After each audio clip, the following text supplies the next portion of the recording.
I love you more.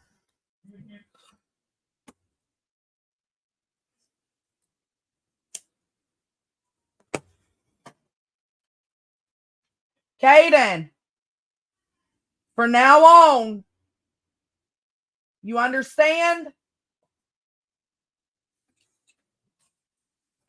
Daylight. We back. Everything's good. We found her. I almost was about to park the car, and I decided to shine my lights all the way to the back up under the porch. And that's where she was, snuggled up. Because once it gets so dark, they can't see. And so they're kind of stunned into place, right? The wrench busted them. Oh my God. I opened it. Oh my God. Ew. Take it all off. Go take a shower too. I just gotta wash my hands. No, you need to take a shower. Okay, eat dinner and then, but daylight, you understand me? They can't move once it gets a little too dark. So, well, they can move, but you know what I'm saying. They can't see, so they park it where they're at. And that's what she did. She was up under there, and then it got too dark, so she was like, YOLO, fuck it, and went to sleep. Curled up. I mean, as much as a chicken could curl up, she was curled up. She was all tucked in, had her head down. Oh, my God. I'm just glad we found her. See, I'm still the best at finding my chicken. And it's because we have soul connection. Also, Tony had to put his coveralls on and go way up under the back porch. So he really, really does love me.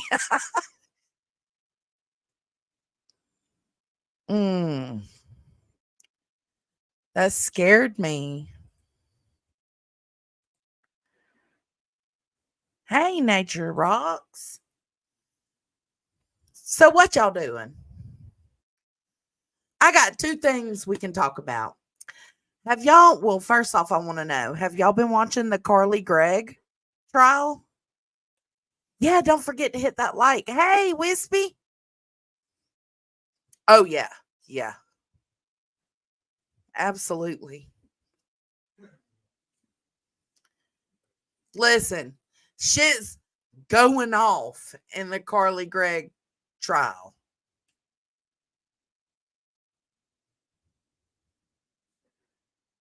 Oh.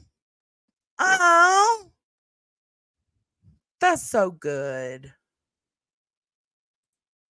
This judge is spicy. And then the two female lawyers were going at it today. Like, I thought it'd be fun to just watch them because, like, she read this hoe for filth, respectfully, though. And the judge is constantly pitching little tantrums. And I can't tell if he's doing it because he's putting on a show or if that's who he really is. Like, that's how he really is. I don't know. Nash has been watching. Yeah.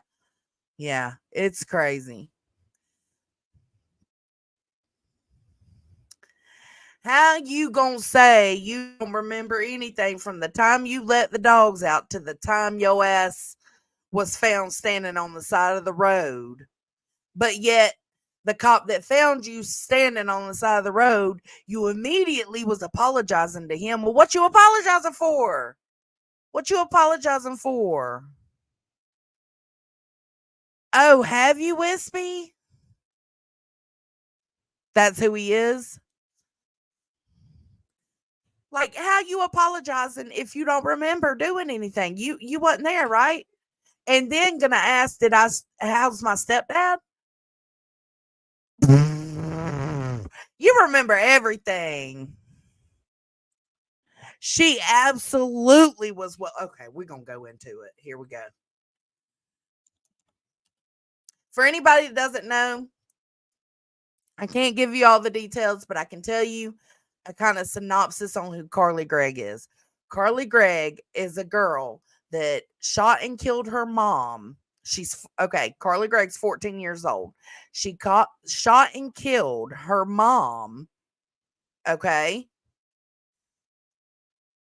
And is now claiming that she don't remember doing it. She's pleading insanity. Okay. So let me go here and I'll show you the what you call it? The body cam footage. Let me show y'all that. I can't remember if it's on this day. Hold on. I'm gonna share with y'all. Yeah, she's 14. Y'all have bro.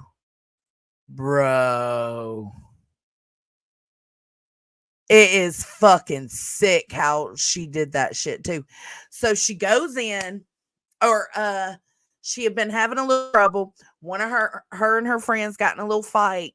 One of her friends, because her mom teaches at the same school they went to, one of her friends went and told her mom before the end of the day that she'd been smoking these weed pens, right? So school gets out. Carly goes up to her mom's classroom. Mom says, "Hey, I know you've been doing this, this, and that." Searches her book bag. Supposedly, they get in the car. They ride home in silence, which I don't know. I don't know about all that because I would be getting Caden's ass the whole way home, but whatever. Supposedly, they rode home in silence. And on the camera, you see her come in. You see the mom come in, throw her purse on the table or whatever, and head straight to Carly's room. You see Carly come in behind her and then immediately turn around to go let the dogs out. Well, while she's out there letting the dogs out, the mom is searching her room. She sneaks in. She sees that her mom is still searching her room, runs to her mom's room, gets the gun, goes in there, 3 shots to the face.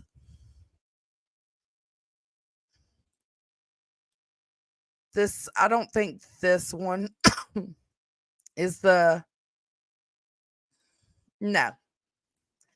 it was this one, I think. So she shoots her mama. She shoots her mama. 3 shots. And this is all, well, the shooting itself isn't caught on camera, but they had a camera in the kitchen that caught the whole sneaking around and what the directions people were walking. You hear the shots, all of that. So she shoots mom. She goes into the kitchen, gets on mom's phone, puts in her PIN code, texts her stepdad, "When are you going to be home, honey?"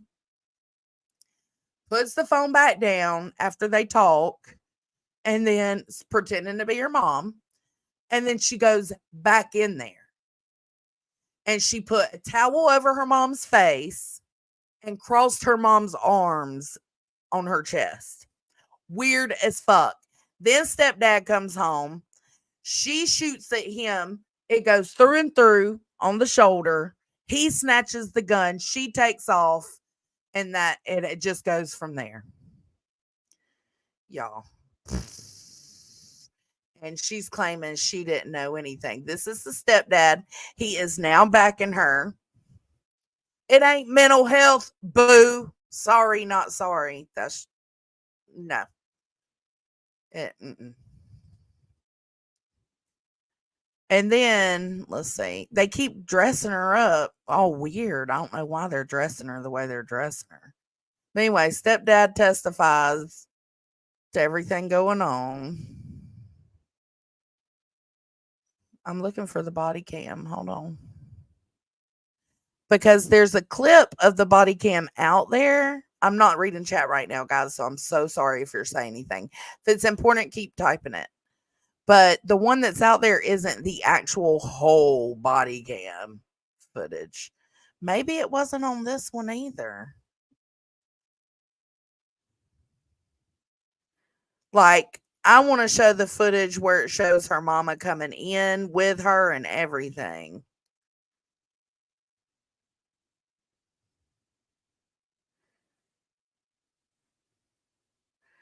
It must not have been this. Oh, yeah, it is. All right. Let me come check chat. Oh, the evals have been done. That yeah, yeah.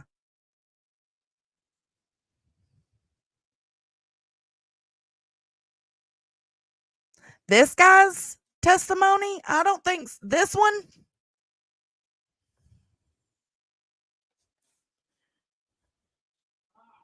She did too, AMAC. She did. They had her in a whole schoolgirl uniform. Jesus. All right, let's go through here. Let me cut the volume. Yes, ma'am. They are very hard to hear. So, which we're not streaming the actual court. We're just going over highlights of certain parts. Okay. That's what we're.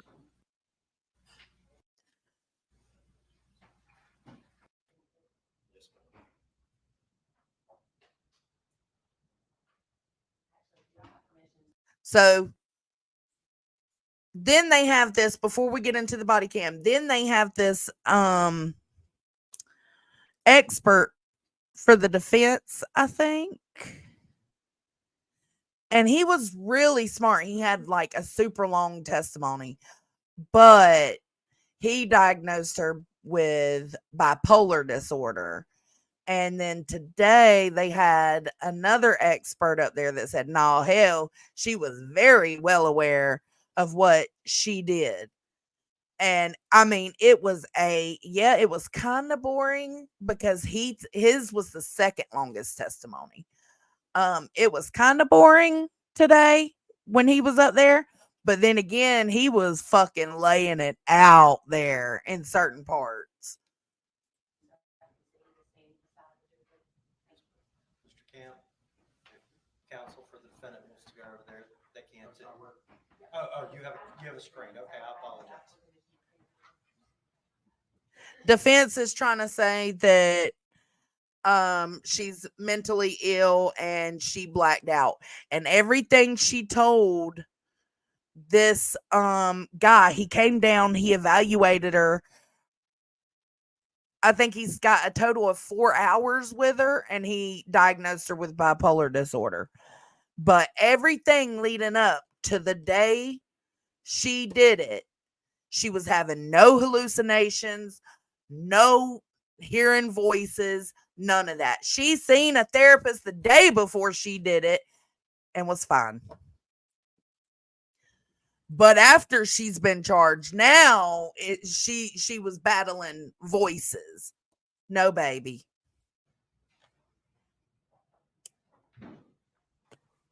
Yes, trigger warning for sure. I'm gonna walk y'all through this though. They sure don't. Yep. Oh,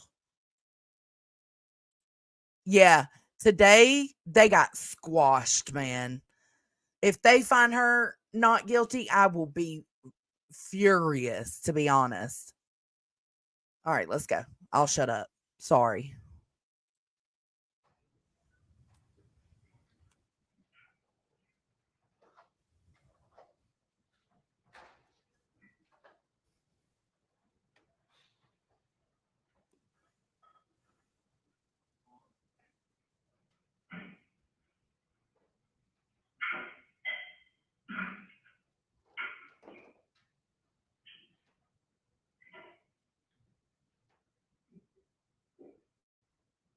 Right here, you see mom takes her phone out of her back pocket.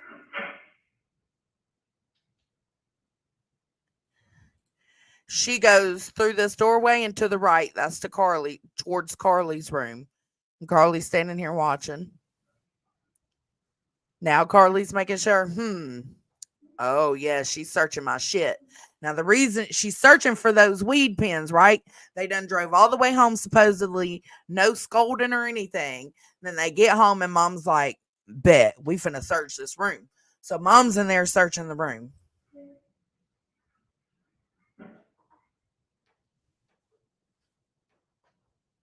So Carly gets ready to let the dogs out.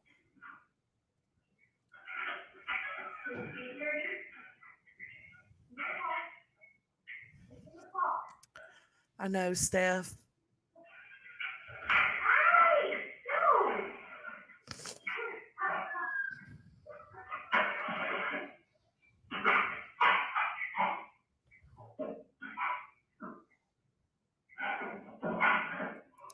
Or she lets them in. I didn't realize. Okay, so she lets them back in and she's walking towards her room now. She sees her mom's going to go through her shit, right?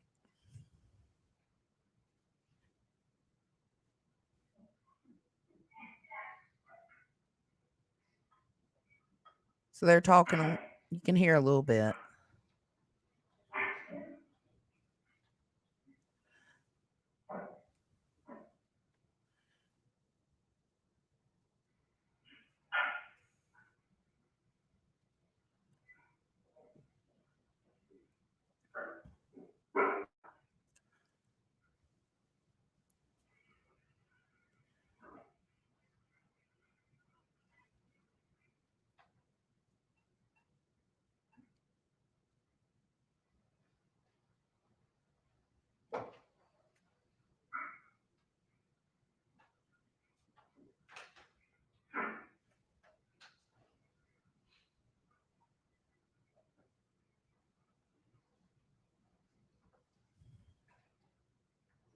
I didn't realize she stayed back there with her mom this long.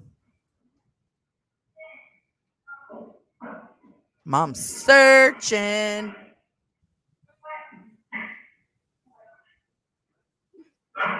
Okay, so here she comes back.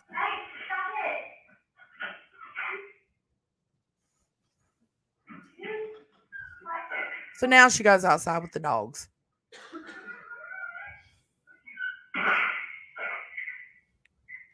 Now watch. There's a couple of times mom comes in here. Sorry, y'all, keep checking. Did we get paid this Thursday or We got paid. Oh, how much do I have? 20? You wasn't supposed to get any for 2 weeks. It's been 2 weeks. It hasn't. This Last would be week the I tried second to week. skip and then- Last Friday was the first week of no Mhm. income. Today, this Friday is the second week of no income. And then I still let you get something last week. What are you wanting? Yeah, you can have it. No more than that, though, because you're not supposed to get paid this week. He brought home bad grades.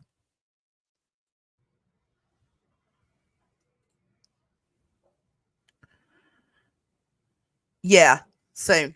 Okay, so mom comes to check out the door, like to look outside of the door, right? To, I guess, just kind of see. Look, here she goes one time. She's got her phone in her hand.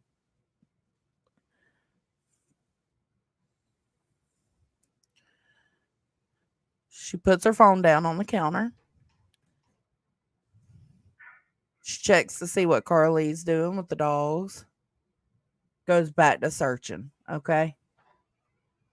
I did just give in because he usually gets $20 a week. I'm only letting him have 10.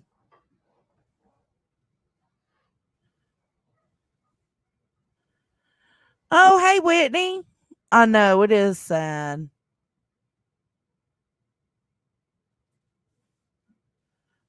It's wild. It's wild.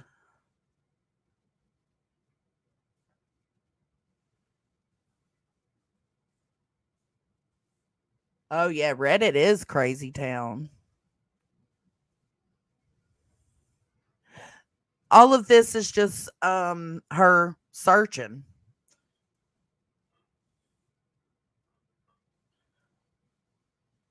It's but you know what? You can find let me put my trigger warning thing up. There she goes. Look, look, look. Okay, now what they said that she had something in her hand.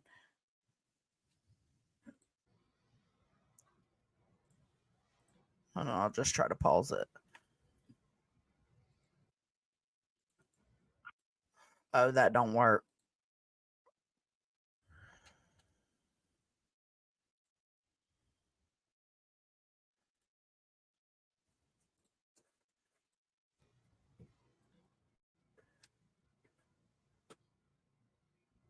Let's see. Here she comes. I don't see anything in her hand, but the detectives said, and the forensic psychologist said she had something in her hand. So when she keeps walking that way, she's going to her bedroom. Hers and her husband's bedroom. Her husband's name is Heath, and he is Carly's stepdad. So she just left Carly's room and went to her room. That means she found some shit and was putting it up. Now she's going back to Carly's room.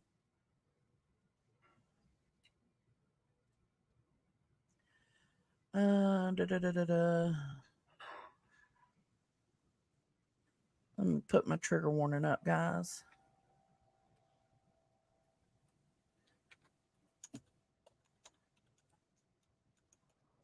I know. Did you see how easy I just gave in, Remy? That's crazy, isn't it?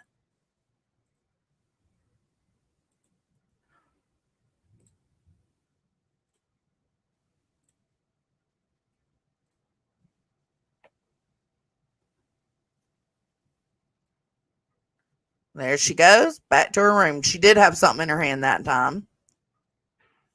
Yeah, the vape pen boxes. Yep. Now it's just pot. Listen, it's just pot, but don't no 14-year-old, 15-year-old need to be doing pot anyways. But it's just pot. Mom just found out though that she was smoking pot. And so is it worth killing your mother over? I don't think so, but Carly thought it was.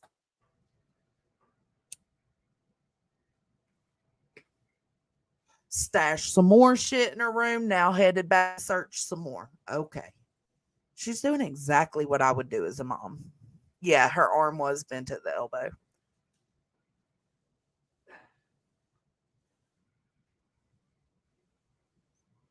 Oh, wow, Whitney. Jeez. Bro, she was well aware of what she did, Whitney. To be looking around the. Yeah. Look, see, she's got something in her hand. This is what the forensic psychologist was talking about today. He assumed was a vape pen. See it? It's like a little cylindrical object. So she's going, seeing what. We checking her out. Yeah, yeah. Let's go back to searching, okay? It's now 4:10. They got home at 3:59. It's 4:10 now.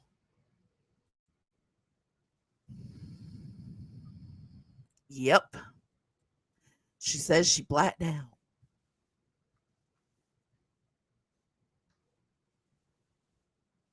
Oh man, that forensic psychologist today, like the shit he read out that she wrote in her journal, she was full aware. Heath, yeah, like a Heath bar, yeah. Mm-hmm.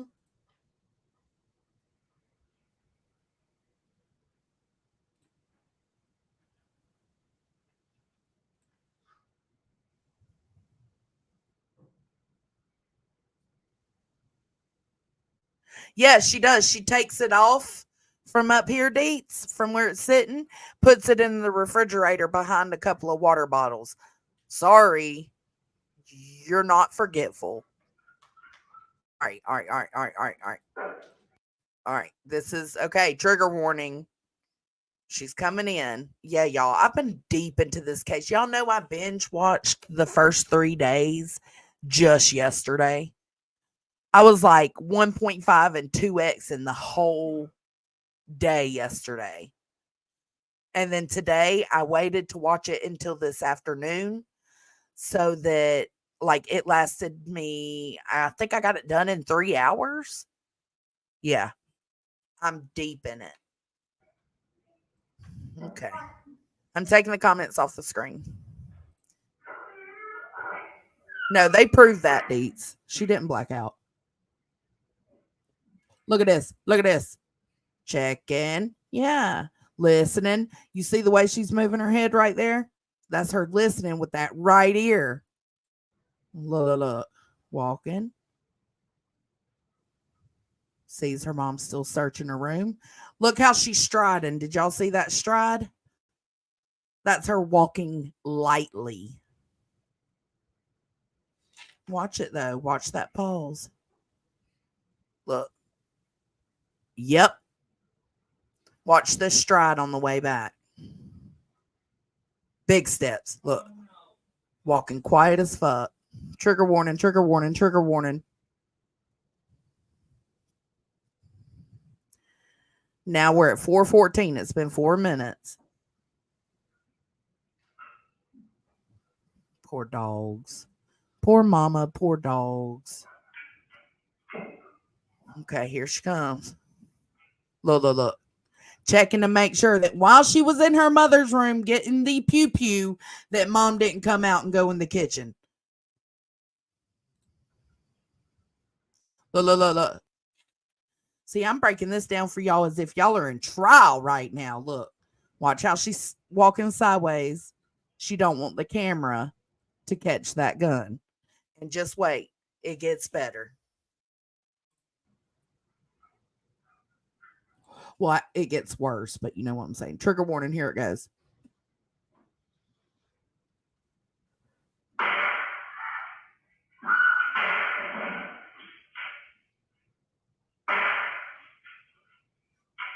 So you hear the first shot, you hear mom scream. You hear the second shot, you hear her fall to the floor, and then there's a pause, and then she shoots again. I'm pretty sure the first shot, like, I can't remember in trial if they said all 3 shots hit, but I know for sure 2 of them did in the head.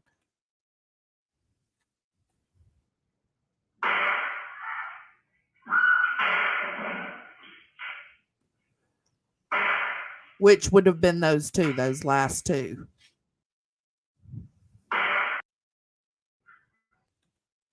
So let's just watch it all the way right there.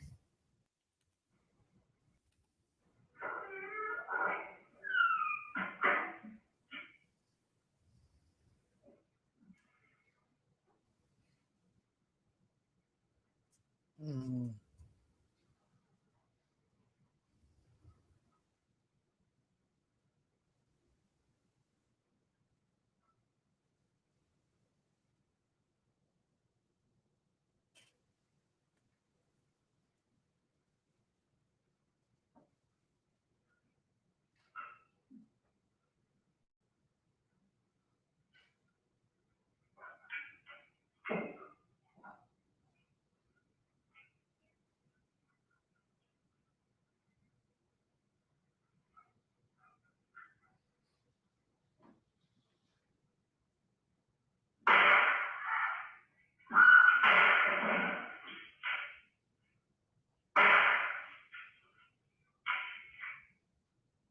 Mm. Mm. Look, look, look. Still keeping it out of view. Sits down, sits it on the stool, grabs her mom's phone, texts her stepdad. When are you going to be home, honey? He responds. He says something like, I don't know, got just a little bit longer. She sends a thumbs up. She's comforting the dogs, telling them it's okay. See, she's making sure the dog didn't knock the pew pew off.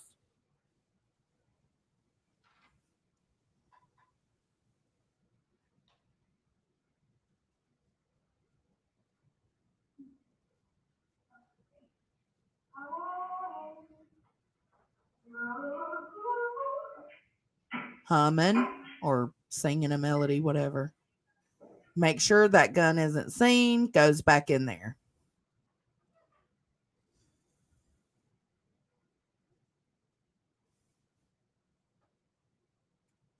I don't know if he's a teacher. No, she did. No, she said at first it was, oh man, I'd have to rewind it.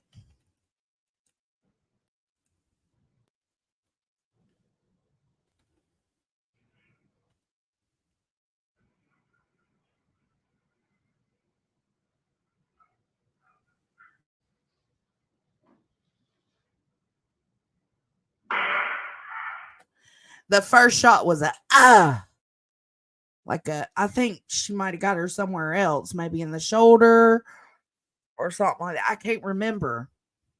But it's like and then it's a real yell. And then she's down. That's it.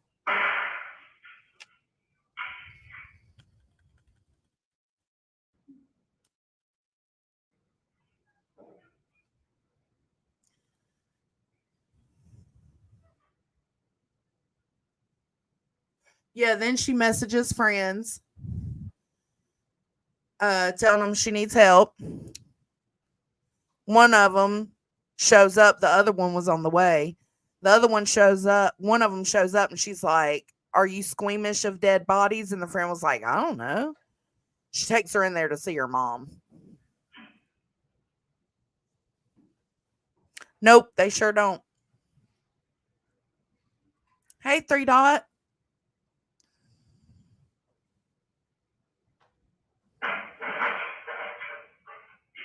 I agree, yep.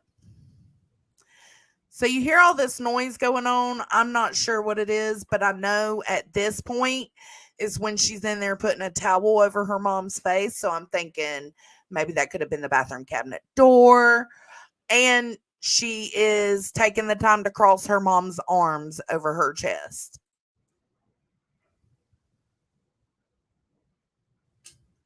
I know, Allie. Hey, citizen. Hey, Heather. That was a show they put on today, wasn't it, Heather? Girl, they took zero. The state fucking wiped the floor with the defense today.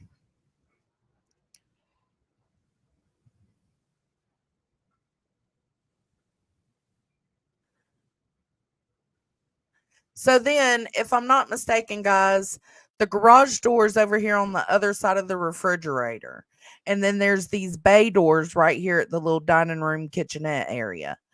The stepdad was coming in that garage door, the side door over here behind the refrigerator when she shot him. It went through one of them went she shot twice, only one hit him and it went through through his shoulder.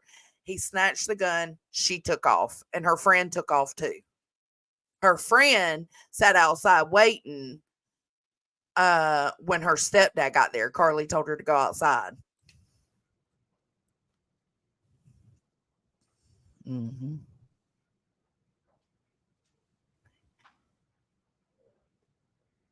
It's so sad, ain't it, Deets?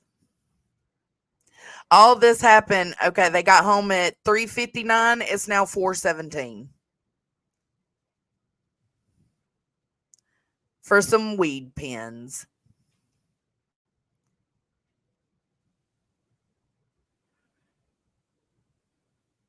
Oh my God, PJ, second chance.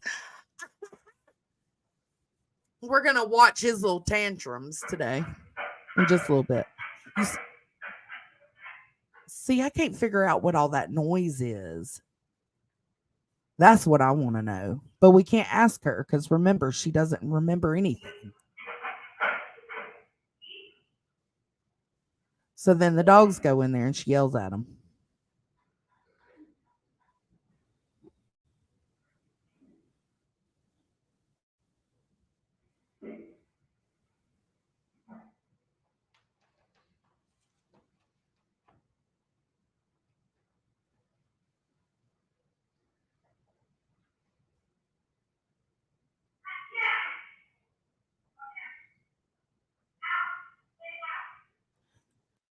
She's telling them to get out of the room. Get out. Get out. Poor little doggos.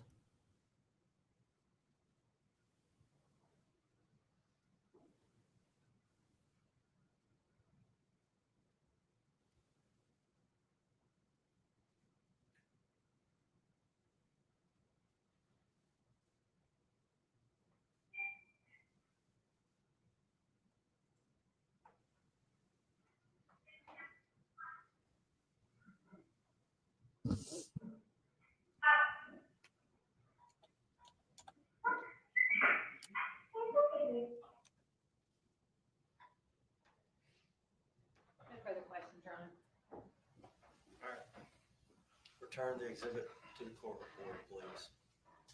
You can stand down, but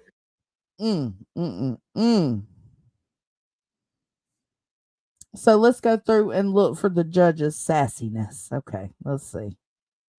So that was the body cam.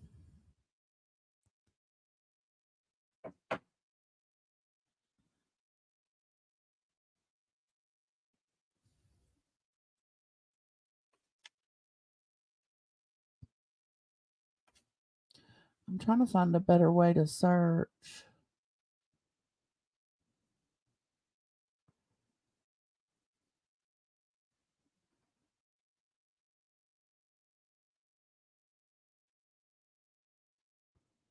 It must have been after him.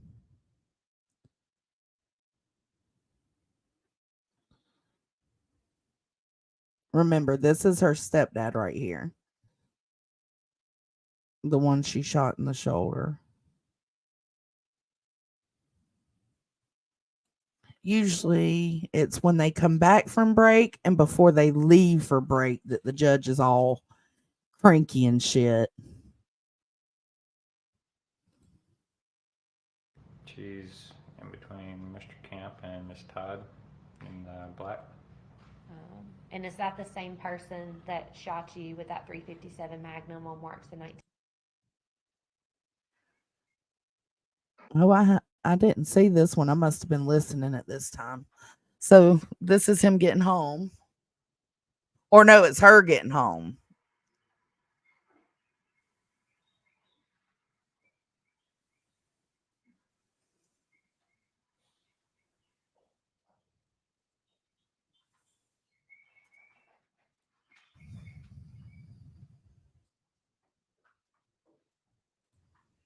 Oh, he's defending Carly now.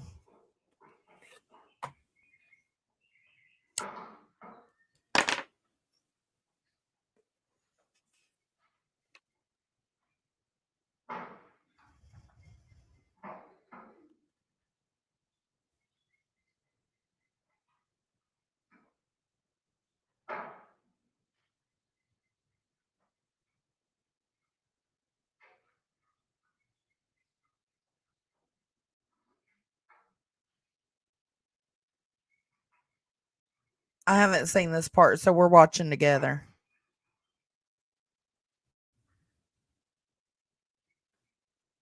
Okay, that was okay. So this is 2 hours later when he gets home. No. Oh, no, it was what? 3:59 to 4:17. It's now 5:03. No, 4, 12, 13, 14, 15, 16. Yeah, 5:03.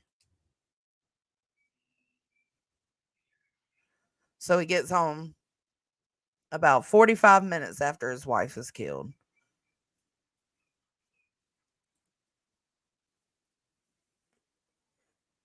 No, nothing between them.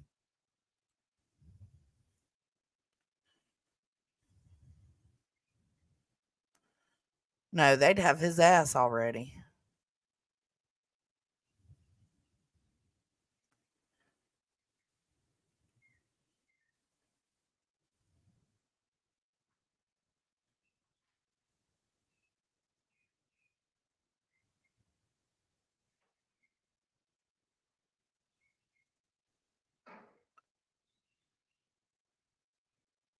No, he's got scrubs on. He ain't a teacher.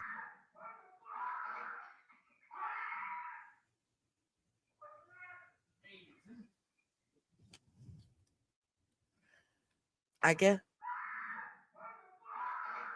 So I guess you can't hear the shots, but she shoots twice.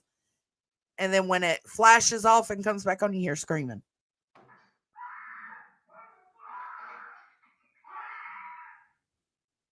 That's her. He said she was screaming so bad that he thought that she was terrified. So he thought her shooting him was an accident.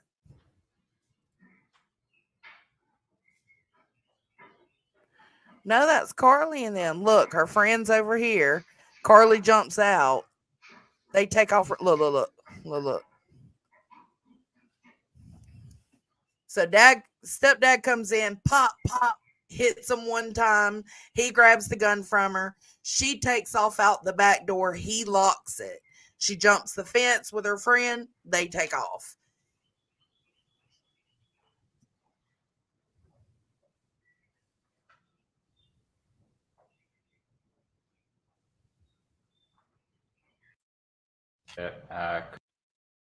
And You were told you. sure. DVD. Before we go any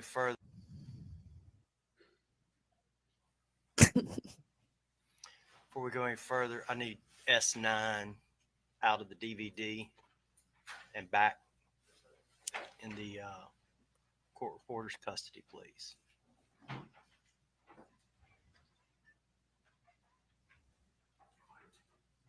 He's so frustrated right now.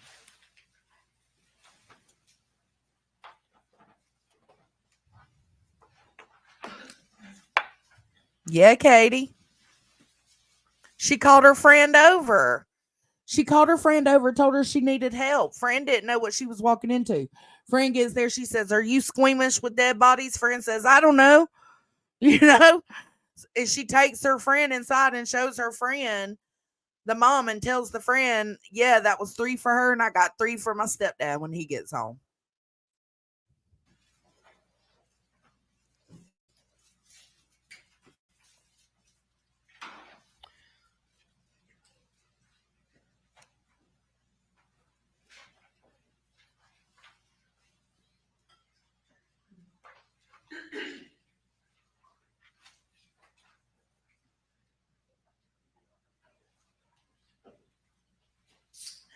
Yeah, she told the friend to go outside. Yeah.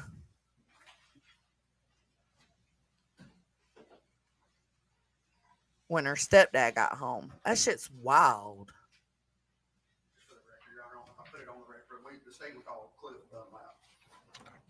Just so ladies and gentlemen of the jury know, I'm requiring the state to take a witness out of order. Lunch isn't here yet, but we're not stopping till lunch is ready, okay? Take him a few minutes to get here. Get there.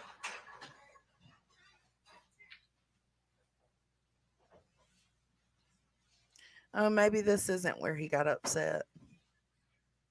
I could have swore it was.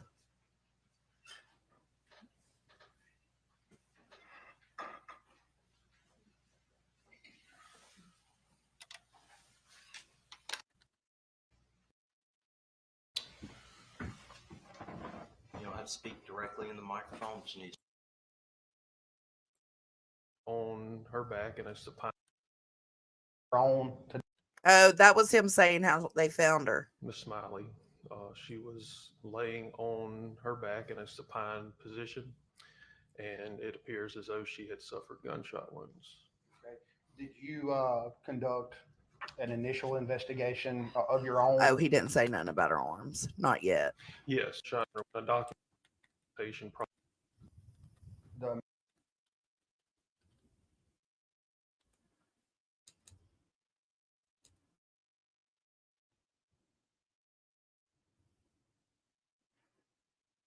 Okay, so they're going to talk to the judge.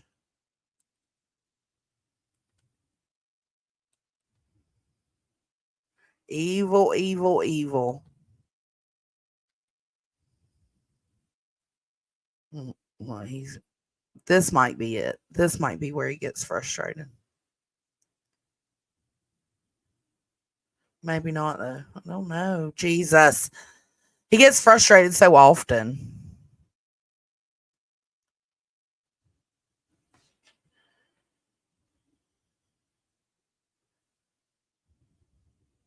That's her grandparents. Her mom's parents. marked S10 for all purposes and admitted for all purposes by way of stipulation of the parties. Hold on. Give him the report. Give him the report. Okay. Yes, sir. You can approach. I just was gonna give him this document. Thank you, Your Honor. That's all right. Mr. Dunlap, you were just Okay, handed, I guess that wasn't it. Let's keep a going document then. there. Yes.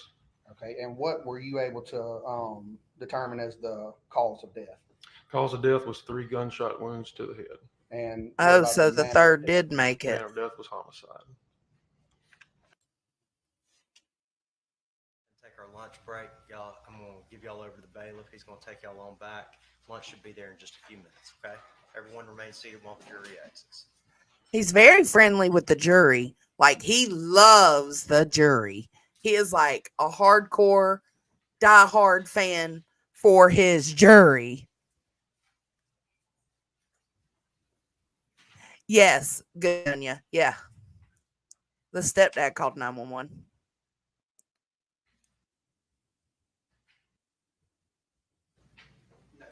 From the defense. We do have one issue that we would like to take up if we could. Sure. Go ahead and come to the podium.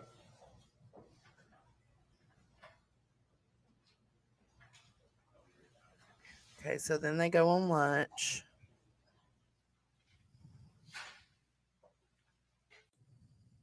Then come back from lunch. Sworn answers under penalty of perjury. Yes, sir. Yes, sir. It's so hard because they're 8-hour streams. The ladies and gentlemen in the jury. So name's it's Tyler hard to Burnett. check frame by frame like we normally can.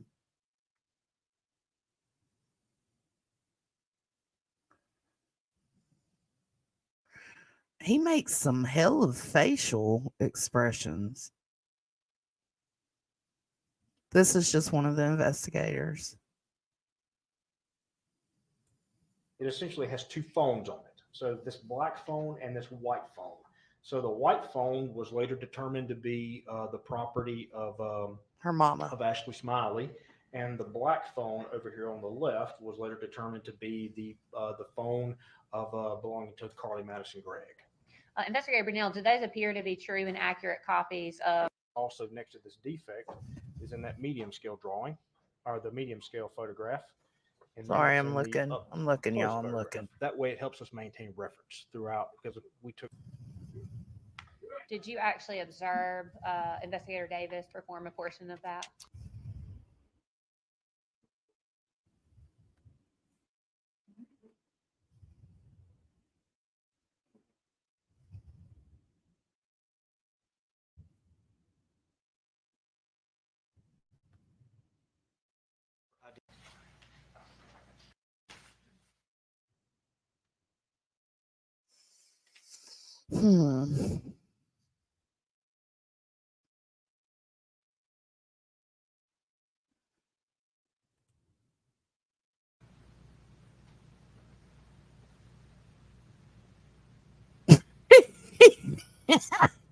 He just looks angry all the time. He's got an RBF bad.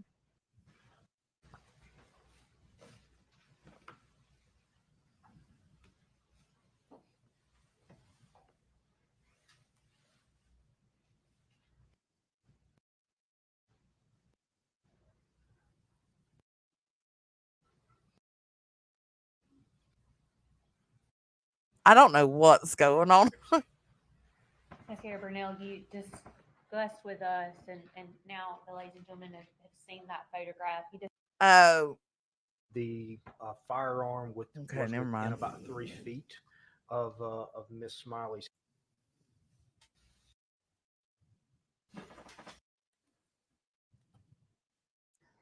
and shot Ashley Smiley and killed her, shot her 3 times. At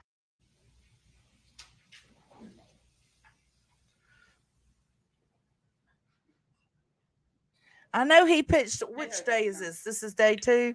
It might have Still been need the break. day 3. He pitches a fit all the Ladies and time, gentlemen, y'all. jury, For let's go ahead real. and take our mid-afternoon break. Hold Y'all on, go let's ahead go. and use Let's- the part where he's on camera. I'm assuming you're offering it for some type of impeachment.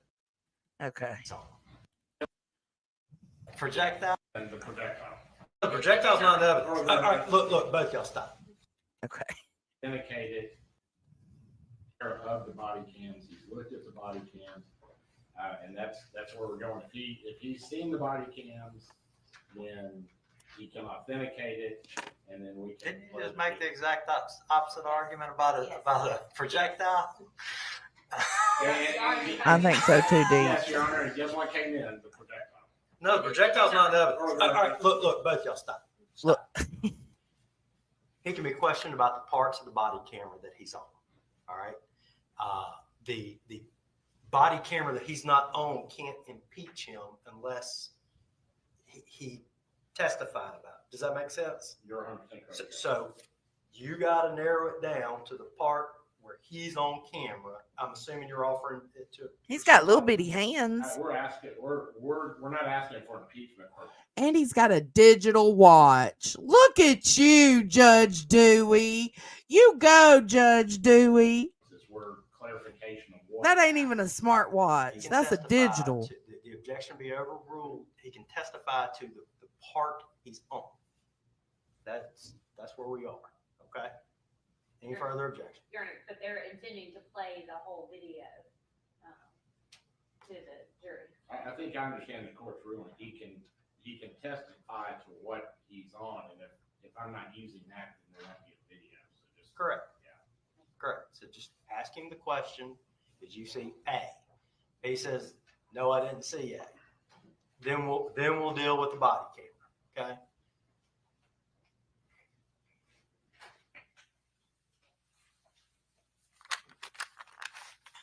You go, Glen Coco. We ready now? Yes. You're on the screen. Okay. It's not going on right now, correct? It's up there. I can turn it off. Yeah, we don't need it until. Just minimize it. Yes, sir. I'll just turn the screen off for now. All right, stay ready. Yes, sir. Defense ready. We are young. Bring him in. All right, on to the next. Let's see.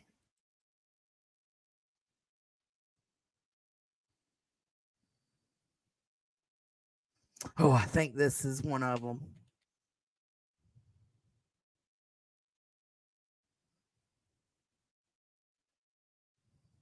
Oh, I think it is.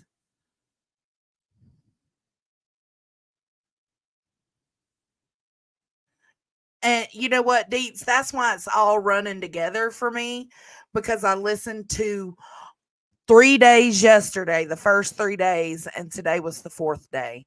So I've been in this since yesterday, and they've just been back to back to back to back.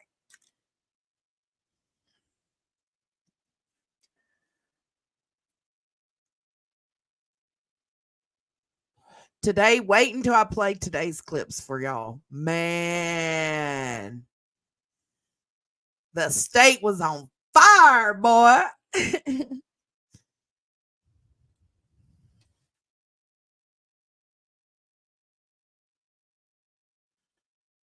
And I'm letting it play through, showing him, even though you can't hear him. I don't know if this is the one.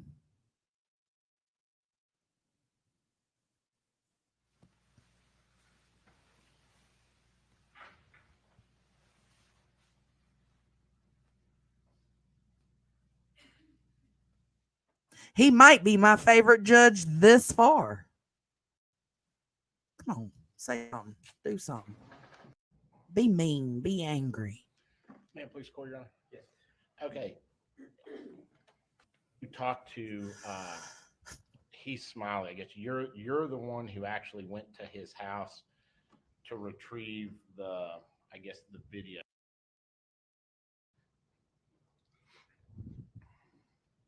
And so he didn't.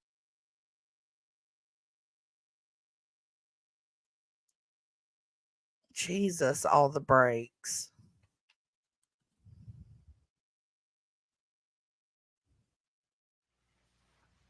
Look out! Oh, look at them. Get they asses. Get them.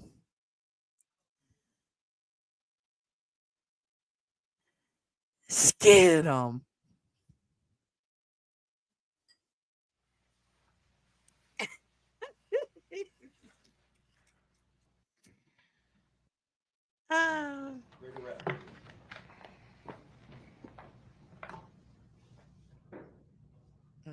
play the body cam again. Let me know when you're ready.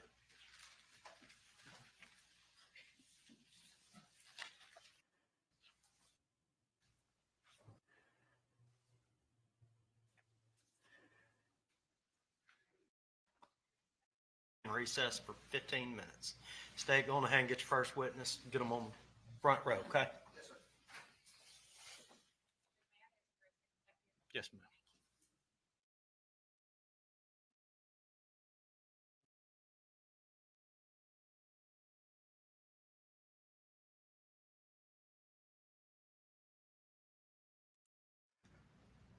All right, let's see. Where you at, Judge? Do you swear or affirm to tell the truth, the whole truth? Fuck it. We're going to go back to this is day 2. Let's go to day 3. Day 3.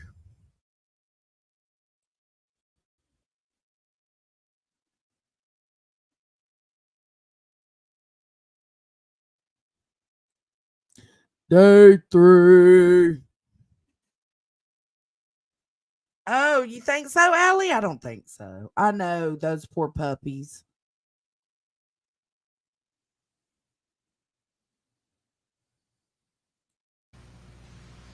Okay, this is. And you, case in chief. Please be seated. Mr. Gregg, if you and counsel will come to the podium, please.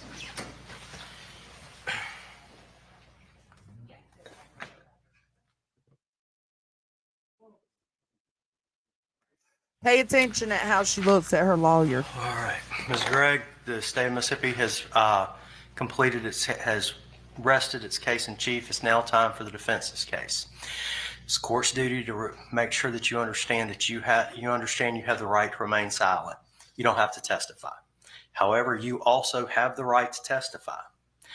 It is your choice and your choice alone. Do you understand that, Ms. Gregg? Look. Have you had discussions with your attorney about that? I don't want to know what they were, but have you been able to talk to your attorneys about that? Yes, sir. Ultimately, you can rely on their advice, but it is your choice. And you alone, it is only your choice. Don't look at your lawyer, Ms. Gregg. You and you alone will live with your decision. Do you understand that? Yes, sir. Only a few minutes to talk to her about whether or not she wishes to testify. Yes, Your Honor. All right. I'll give y'all 10 minutes. Step to the back. All right, so then they go. They do their shit while he just chills. Required. Okay, and then they go back. All right, we've made a decision. Ms. Gregg, you keep looking at your lawyers. And look, you can listen to your lawyers, but I want you to hear me. Very smart, You almost alone genius will make smart. this decision. There are 2 decisions that you're required to make, whether or not you're pleading guilty and whether or not you're testifying. And at the end of this, only you will live with those decisions. Have you made a decision whether or not you wish to testify? Yes, Your Honor. All right, and what's that decision? I'd like to wait and see what the testimony. No problem. You can decide at any point before your case closes. Do you understand that? Yes, Your Honor. All right, have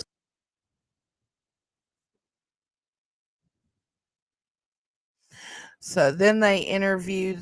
They do a not well, yeah, it is kind of interview. A minor, which is one of her friends, and then let's see what this is. Then they interview the cop that got her.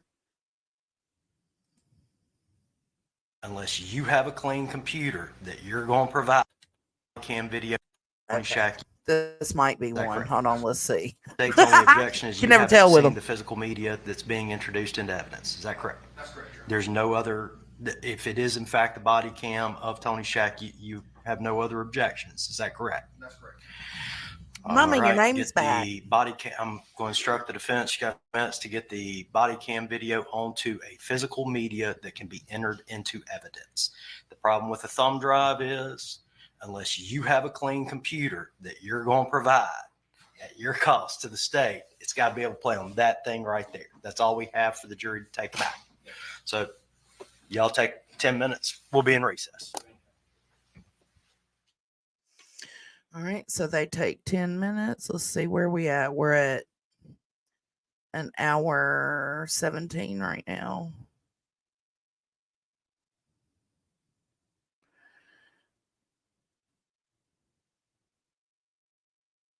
That's the purpose of the proprietary format.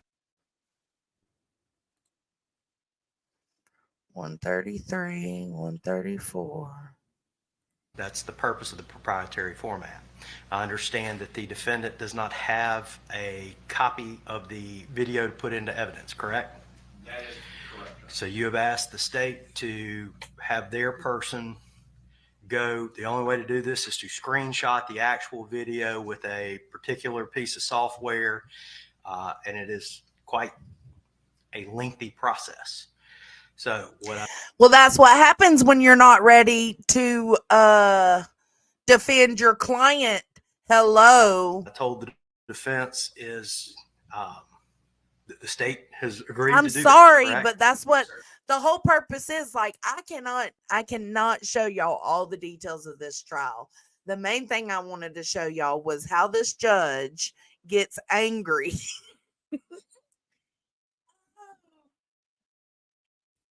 And then I'm going to show y'all the arguments of today. Look. I don't want to waste the jury's time.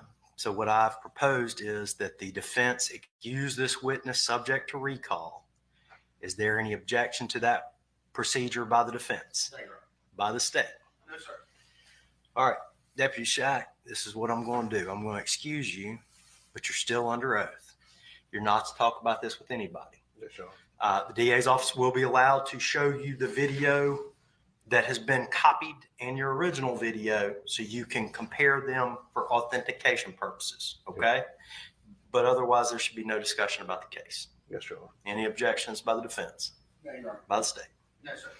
All right, I'm going to bring the jury in. The defense will excuse Deputy Shack subject to recall, and then we'll call the next witness, okay? Bring him in.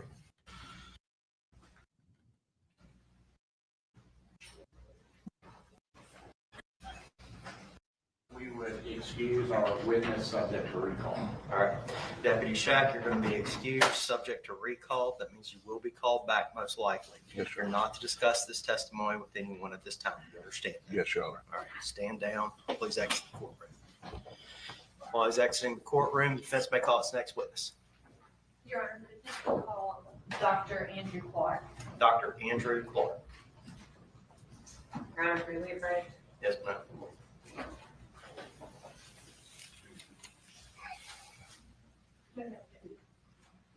Your Honor, may we approach? Yes, ma'am.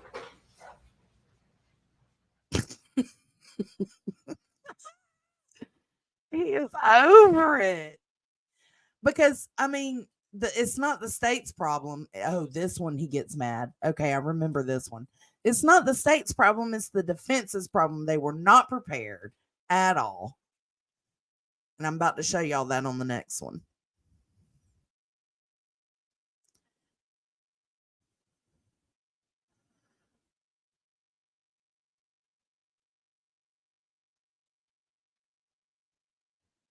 Don't nobody want to look at you, little girl.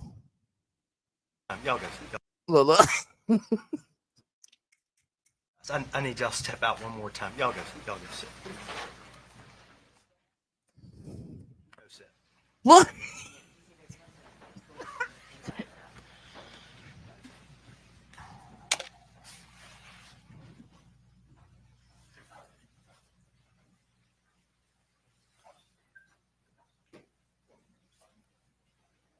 Yeah, you in trouble, big dog. Look at his face.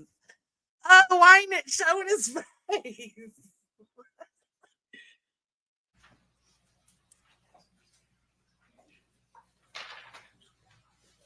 Look at him.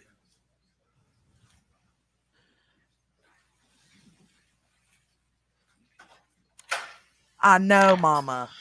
The record will reflect we're outside the presence of the jury. At the bench, we had a discussion about some medical records. I'm gonna say this for both sides. I'm not taking another break. If you want something in evidence, you better have a complete copy of it. Go on ahead and show it to the other side. These people are getting paid $25 a day, and they are away from their jobs. They didn't ask for this job, and they didn't want this job. I forced them into it. I'm tired of wasting their time. You have 20 minutes. I expected that pen. I expected a loud noise like, no. Did y'all hear how soft it was? They didn't want this job. I forced them into it. I'm tired of wasting their time. You have 20 minutes.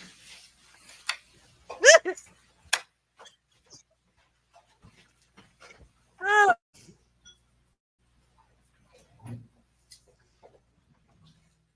Okay. Now we'll go to today's highlight.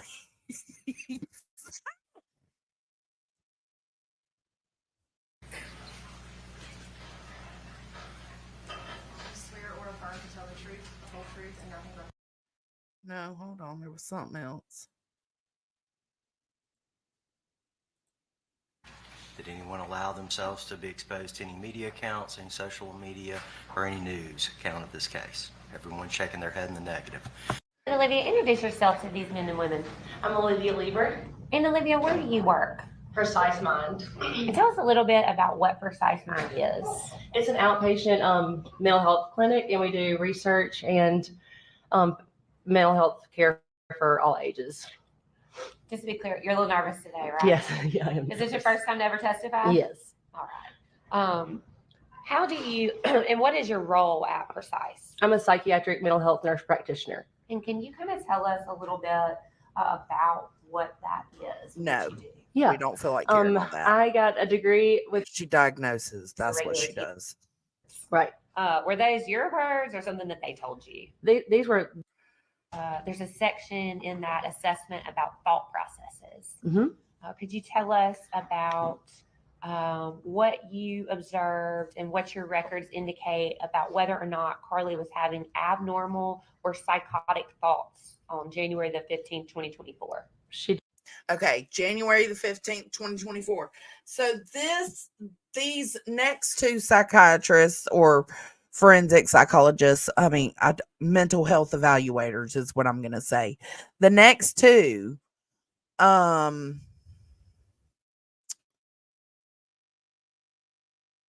are ones that she had from January to March. She killed her mom on March 19th. So these two women you're about to see next, this one and the next one, she had them as doctors for a couple of months before it happened. She denied those. And did she ever tell you that she was having those types of thoughts before January the 15th of 2024? No, she denied Boom. hallucinations. There you or go. delusions. Okay, let's keep it moving then. Let's find the next doctor. Normal rate and rhythm. So if you would, I don't think I'd asked you about that, Olivia, before now. Mhm. So she had Let's find said the on the next questionnaire one. there were like some racing thoughts. All y'all needed to know from that is that she's a mental health evaluator and no, she was not having no crazy thoughts. That's what y'all need to know. Here comes the next one. She had doctors because her mom found out she was, smoking the weed pens, and sometimes she was struggling to sleep, and there was something else. Oh, for anxiety. Now, it is important to note she was on Zoloft, and they had her stop the week before she was getting put on something else. And they told her to wean off. But instead of weaning off, she just quit the week before she killed her mom. So that does fall into it. Does it make her psychotic? Well, like out of it to where she didn't know.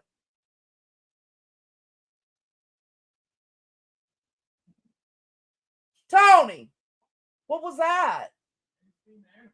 Oh. Does it make it where she was out of it and didn't know what she did? No, not at all.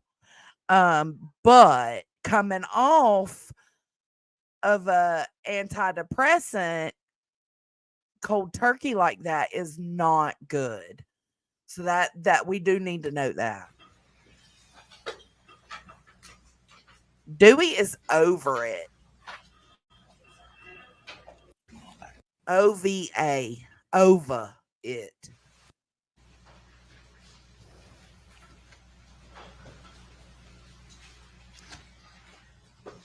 This is a private mental health doctor. To tell the truth, the whole truth, and nothing but the truth. There's a lot to this. That's why I'm saying I'm only giving y'all the necessary to lead up to what I'm going to show you in a little bit. You just need to know that all of these doctors that she was seeing prior to killing her mom said that she was not having any dark or, hallucinogenic type problems, and she wasn't hearing things, she wasn't seeing things like she claimed she was to the defense's doctor. It's not necessary that you speak directly into the microphone. I need you to speak. I don't know much. A real one, I think. Do you understand that you're now under oath and your answers are sworn answers subject to penalty of perjury? Well, I think they did, because this was really quick. This happened March 19th, 2024. So I think they did do a speedy trial. If you would introduce yourself. My name is Rebecca Kirk. I'm a licensed professional counselor. And Rebecca, where do you work as a licensed professional counselor? I'm an owner of a small practice called Magnolia Counseling in Madison, Mississippi. I agree. If you could tell us just a little bit about your educational history. I received my undergraduate degree in English education. Okay, we don't need to know all College, and I taught. Y'all do if y'all want to watch the trial, but I do kind of want to say this. They were, representative there by that check mark of has intrusive disorder. But she basically says the same thing. But then there's a part. This woman, okay, she says 2006, and I received. This woman has only been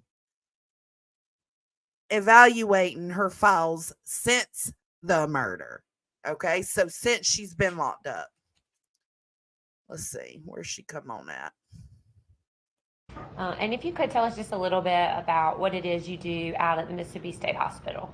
I am the director of the Forensic Evaluation Service.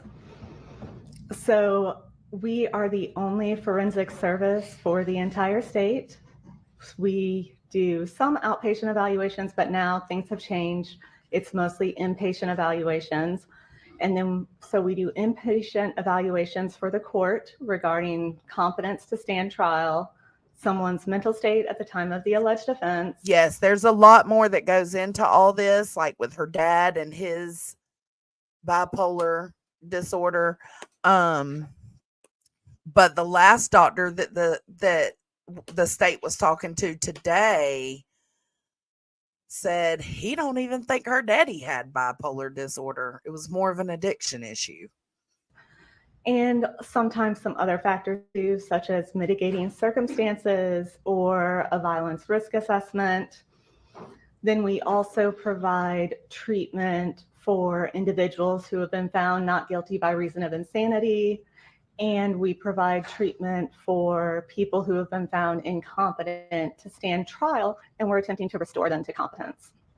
And you talked about the fact that you, are a forensic psychologist that you also perform private evaluations or do something on the side. Can you talk about that, please? Yes, I have a private practice where I conduct forensic evaluations for both the state and the federal court. And those are typically related to... She's basically a witness for whoever hires her. The similar issues as I do for the state hospital, competence to stand trial, mental state at the time of the alleged offense. I have also done some death penalty evaluations if someone's competent to waive or assert post-conviction appeals or competence to proceed with post-conviction appeals also. And when you're doing these evaluations, who are you usually doing those on behalf of? It's most often it's court ordered. So it's, in my opinion, when something's court order, I consider that as the court's expert. My report goes to the court, and then both sides usually get a copy of it. Sometimes I am retained privately by one side, either the defense or the prosecution, and then I'm conducting the I know, evaluation for them. Mama. So the person that I'm That's actually what's so seeing and sad. evaluating is not my client. It's the court or whichever attorney retained me. And so if they're not your client, you're not actually providing them any type of treatment. Advocate for the client, the person that you're treating, and you. How that's different, but when you're court ordered to do it, you said you return that report to the courts and the defense attorneys, right? Yes, actually in Mississippi, I submit my report to the circuit She's clerk, getting somewhere and then the with circuit this. Y'all clerk pay attention. distributes it to the judge, defense attorney, and prosecution. Does the prosecution have any ability to edit the report that you prepare? No. Does the prosecution actually really have any input into what you put into your report? No. And sometimes those reports actually come back and say that the defendant is incompetent to go forward, right? Correct. And sometimes you will render an opinion that the defendant is in fact insane. Correct. I want to talk to you about this particular case. Dr. Giuliano, did you prepare a report regarding your findings? I did. And are the opinions that you formulated in that report, are those based upon a reasonable degree of medical certainty? To a reasonable degree of psychological certainty, because I'm not a medical doctor, so we use psychological certainty for psychologists. Thank you for that clarification. And what types of items did you No, I review sped it up. before rendering your opinion in this case? I reviewed some court orders involving this case. I reviewed some of the discovery materials. I also had some treatment records, not all of the ones that have been talked about so far by other experts. I had the Magnolia counseling records, so Ms. Kirk's records from the therapy. I also had precise clinical neurosciences records from the medication that she was being prescribed. I had a few records from the jail from her current incarceration related to some crisis contacts, but I did not have any records regarding the medication that she was being prescribed in jail. Then I also spoke with Ms. Newman about her concerns regarding the case, and I spoke to Ms. Todd, the defense attorney, about any concerns she had regarding the case. Did you interview anybody besides the defendant in this case? No, I attempted to interview her stepfather, but he had asked to have his attorney present, which I said was okay, and he was going to call me back where we could set up a time to do that, but he never returned my call. Why is it important to try to talk to family members before you conduct your evaluation? I do that because I'm trying to see if there's anything that they say that that will give me an idea of what to follow up on, or there may be something that isn't in the records that they're aware of. And sometimes they can give you a direction to go with your questioning. I do a pretty broad evaluation, but if there are any significant concerns or specific concerns, I want to make sure that I know about them so I can ask about them when I interview the defendant. Dr. Giuliano, you just testified about some of the things that you reviewed, that you had conversations with both my office and the defense. Is that information, facts, and data that you typically rely on in conducting your mental health evaluations? Yes, it is. And is that information that is pretty regular for a forensic psychologist to consider when forming their opinions with regards to competency or sanity? Yes. Did you actually have the opportunity to speak with Ms. Gregg? Yes, I did. Was that interview recorded? It was. Pay Did you record attention. all your interviews?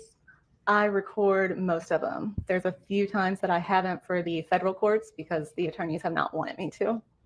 And why is it that you record those interviews? I record them in case I need to refer back to my notes. I take notes while I'm interviewing someone, but I like to be as accurate as possible. And I really think that quotes are helpful for either a court or a jury, for either the judge or the jury, whoever's making the decision, to see what people actually say.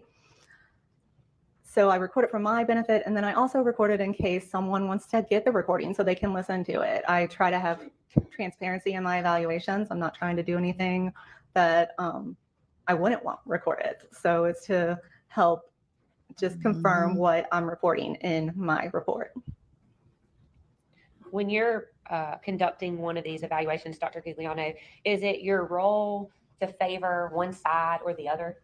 No, as a forensic evaluator, your goal is to be as objective and unbiased and neutral as possible. How often, when you're doing these evaluations, do you actually have mental health records from the day before a crime was committed? Very rarely. And how often do you get the opportunity to have a video where part of the crime is committed on the video to consider? It's not unheard of, but it's not in the majority of cases. I want to talk to you about the interview that you did of the defendant. Who was present during that evaluation? It was Okay. myself, Miss Gregg, and Miss Todd. And is it common in your Now, practice Miss Gregg is Carly. Miss Todd is her lawyer, the woman lawyer. for attorneys to be present during the evaluations? I wouldn't say that it's uncommon. It's not, it doesn't happen in the majority of cases, but it's not unusual. How often, when you have attorneys sit in, is it common for them to make comments during the evaluation? Most attorneys don't say much during the evaluation unless the defendant asks them a question. I always let both the defendant and the attorney know at the beginning that if the defendant wants to consult with their attorney during the evaluation, we can stop and they can consult in private, or the defendant can even ask their attorney for guidance at any point without us also stopping the interview. So it happens, but most of the time when it happens, it's the defendant who initiates the consult with the attorney in the moment. And in your training and experience and all the evaluations that you perform, is it unusual for an attorney to be asking their client multiple questions instead of you during an evaluation? Yes, I would say that's unusual. Dr. Grigliano, I want to talk to you about the specific findings in your evaluation. Can you tell us when you conducted that evaluation and sort of walk us through what happened? We met in a room at the detention center, and it was for several hours. I think we were probably meeting for about 5 hours. But The hardcore guy, Southern Hell, the one that it was just like, no, she ain't got nothing. we had several brief breaks in that time to where the interview was a little over 4 hours, and we had a break for lunch also. But essentially it was me asking the majority of the questions to Miss Gregg, and Miss Todd interjected at some points, but that was pretty much it. Were there things that Ms. Todd shared with you that were not provided to you in discovery? Yes. Is that typical in cases when you have evaluations? It's not unheard of. Miss Todd shared some things with me on the phone. I talked to her before I met with Miss Gregg to do the interview. So she had shared some things with me on the phone that I was not aware of at that point. And that's one of the reasons that I call attorneys, is to see if they have any information that may be helpful. And when they give you that information, you then try to follow up, get some sort of confirmation about those statements or what that information was? Yes. Oh, no, I didn't see that guy. What, if anything, did Ms. Gregg tell you during your evaluation about the use of illegal drugs? She told me that she was smoking marijuana through a vape pen, and she denied any other illicit or illegal substance use. What did she tell you about abusing any other prescription medication? She didn't answer that question. And was that important to you? It's a regular question that I ask when doing an evaluation. Both illegal drugs and prescription drugs, or even over-the-counter medications, can have impacts on someone's mental health or in their functioning. So I routinely ask those questions.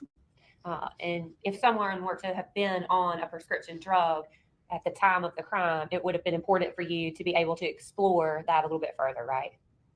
I would definitely want to know if they were on medications at the time, or if they were taking anything that wasn't prescribed to them. And if somebody wasn't truthful or didn't provide you an answer about that, that would impair your ability to make a decision about anything regarding medication. Is that correct? Okay, we're going to fast forward a little bit. Might not impair my ability. I'm limited in what I can say about medication. And her report, she had the ability to recall relevant facts. We talked. What did you find regarding Ms. Gregg's ability to remember relevant facts about the alleged events? It was my opinion that she had the ability to recall relevant facts. We talked about the month leading up to the alleged offenses and what all was going on with her then. And her report was fairly consistent with the records that I had available.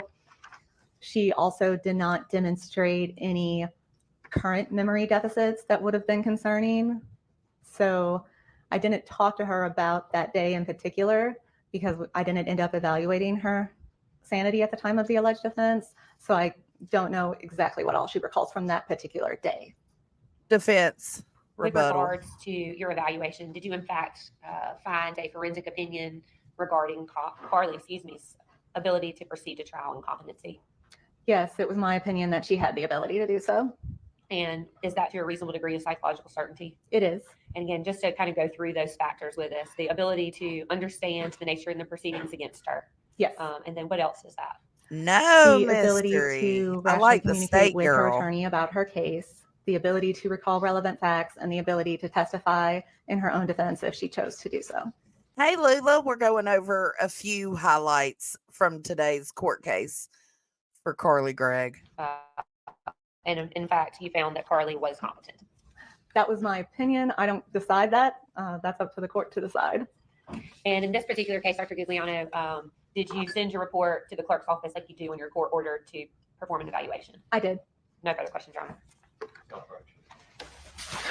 Okay, so now they take a break. When they come back, shit hits the fan.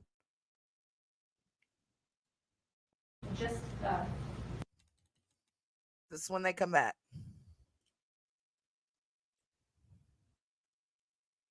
You're welcome, Lula. We're just talking shit about this court case. Oh, I can take the trigger warning down now. Stay ready. Fez ready. It's so hard to hear, so I'm so sorry. And it won't let me pull up closed captioning, I think, because it's so hard to hear. But just watch. I'll tell you what I can. Just now, the defense received exculpatory evidence from one of the minors, BGs, whose phone had been turned over to law enforcement. So she's saying they just received exculpatory evidence from one of the minors. And law enforcement downloaded contents of his phone. However, these text messages were not provided to us. Law enforcement downloaded the context of these phone messages, but those phone messages, however, were not provided to the defense. BG himself provided them to us earlier today. This was a phone that was taken into custody by Zach Cotton on March 19th. If you look at the state number document 283, is actually his arrest, the search warrant for that phone. Now, while they did Look how confident she is. Y'all don't forget this. Don't forget how confident this hoe's acting right. provide us text messages from the day of March 19th, they did not provide us any of the other text messages. BG found these text messages. That's why I said that. On his phone and texted them to myself earlier today. I printed them out on the lunch break, and according to both the United States Supreme Court case law, Brady v. Maryland, Mississippi, King v. State, and also Arizona v. Virginia, which is a U.S. Supreme Court state, the failure of law enforcement to disclose exculpatory evidence is imputed to the state, and such disclosure mandates either a continuance until the defense has had time to review this documentation or dismissal of the charges themselves with a failure to provide exculpatory evidence in discovery. So she's trying to say the state failed to provide exculpatory evidence. Yes, Your Honor, let's mark Friday. All right, I'll be marked Friday purposes only. We look at it. Get that copy right there. I mean, I have a response in general without looking at them. Hang on. Take a look at them. What, where they are? State said, no, hell, I got a response. The date is on the top text message. The one in general that we believe goes to the exculpatory evidence is on this page. So it would be this page. Confident for no reason. She's about to get smashed. BG is in blue, Carly is the black.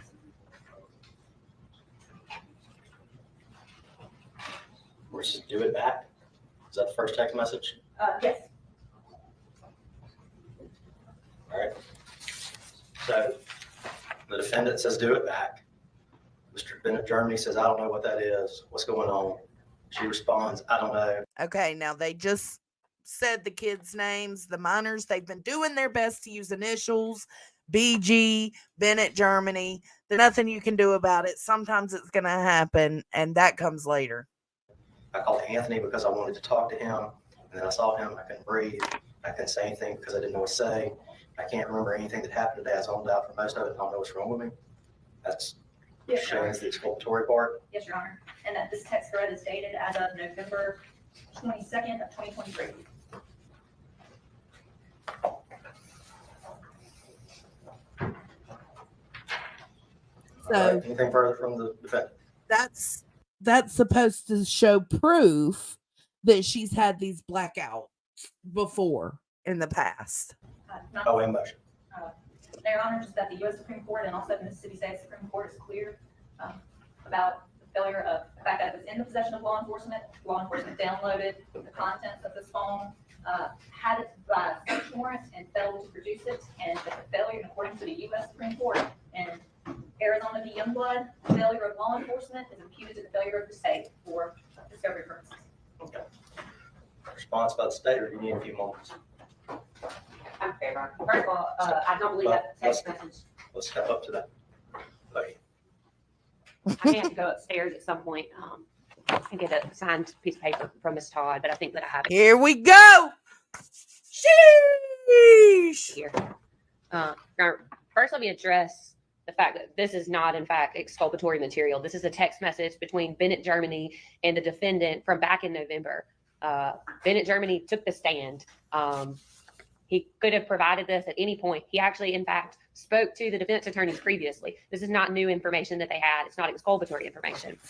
However, in order for it to be a Brady violation, the state would, in fact, not have had to produce the material that they had. On June the 4th, 2024, the state of Mississippi provided to the defense attorneys one jump drive containing digital evidence media files, witness interviews of minor friends, the indictment, discovery bait stamps 1 through 349, supplemental discovery bait stamps 350, 351. Third snapshot report, 352, 356. 2 CDs labeled He Smiley Hospital Interview and Deputy Allison Dufour Body Cam, and 1 hard drive containing phone dumps. Your Honor, they were in fact provided the phone extraction from Bennett Germany's phone. It is not the state's fault that they did not review those messages. Everything that was on Bennett's phone that was taken from law enforcement was produced to the defense attorney on June the 4th, 2024. Period. Pooh. Since there had been issues with the state of Mississippi and the defense attorneys claiming that they had not in fact received items, the state went ahead and had them sign something stating that they had received discovery, and also the entire jump drive, now not the external hard drive, but the jump drive that was provided that had the media and electronic data on it was screenshotted. Ms. Todd signed off on April the 20th, 2024 that she had received all those items, including through bait stamps number 798. When Mr. Camp reached out to me the day before the defense attorneys had provided their expert discovery, I believe it's by email. I can go back and look, Your Honor. I believe responding to him around 5 o'clock, he said something to the effect of, where are the text messages between the kids? And my response was, well, there's 2 places. There's screenshots that you guys were provided, and then there's messages within the actual phone extractions. Your Honor, they had this material. They knew this material existed. And for them to try to claim now that they were not provided that information is disingenuous. And again, this witness took the stand. If they knew this, if he knew this, if they had this information, they met with him previously, why on earth would they be producing it now? We do not believe this is exculpatory. This is something that happened back in November. We're here because the state has charged Gregg with murdering her mother on March the 19th, 2024. We are here because the state has charged Gregg with attempting to murder her stepfather, He Smiley, on March the 19th, 2024. And we are here because the state has charged Gregg with tampering with physical evidence for removing the surveillance footage that captured a portion of the incident and hid it in the refrigerator. There is nothing about this text message that would indicate that it is anything other than messages between the defendant and one of her friends who on the stand said he was her best friend. This has not been authenticated. I don't know, Your Honor, without going and putting the phone extraction into my computer, whether or not this message is actually there. But if it is, they've had it since June. In a second, I'm going to give you a chance to reply. All right. What documentation do you have to prove that you turned this over to the defense? I believe you said there was a jump drive that contained the phone extract, and I'm familiar with phone extractions. There's no way to extract part of a phone on Celebrate. That's right, Your Honor. Okay. So did you show me what you got to prove that you turned over a jump drive? Look at his little bitty hands. And if you need a few minutes to go grab your paperwork, I do not, Judge. show us counsel opposite. We've had this issue come up previously, so now we have the attorney sign saying they picked up material. All right. Do you have a copy of that we can mark for identification? This is the only one I have, Your Honor. I can rip it out of the file and make a copy if necessary.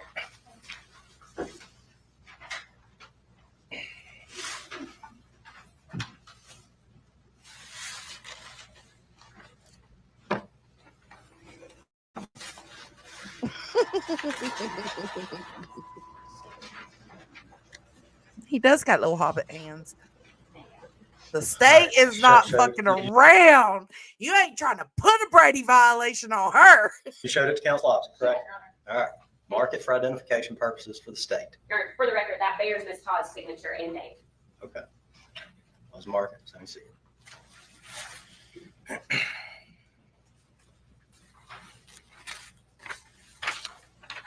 Yes, she is. Stressed because she knows she's fucking lying much. All right. And what you're saying is this jump drive contained digital discovery. Is that correct? Your Honor, there was a jump drive that the defense brought to our office. That jump drive contains the digital discovery, the physical file, the PDFs, the 2 CDs that we had in our file, as well as we had an external hard drive that had these phone extractions on them. They were put onto the jump drive that Ms. Todd picked up on June the 4th, 2024, as indicated by a hard drive containing phone dumps. Your Honor, there are multiple emails between myself and Ms. Todd that if I need to, I can run upstairs and print off where I've said, let me know if you can't open a file. Let me know if you don't have something. I said, in fact, hey, I screenshotted 800 pages and scanned it in. Let me know if a single file doesn't open. Mr. Camp and Ms. Todd were attached to all those messages. At no point did they ever say, hey, we don't have Bennett's phone extraction. Again, just because they don't know how to access something, they didn't ask our office for something, or they didn't take the time to review that material, Judge, does not put that burden on the state. Is there anything else the state wants to move in for the court to look at? Your Honor, I'd like an opportunity to go upstairs and print all those emails I've talked about if that would assist the court in any way. Can you do it within 10 minutes? I believe so. All right. We'll be in recess 10 minutes. Boom. I'm going to give you a chance to Emails. reply, but I want to see her. It's going to go motion, response, reply, I rule, we're done. Nope, not till I see her document. I want to complete the state's response. That way you can have a reply. We're not going to have a reply, response, reply.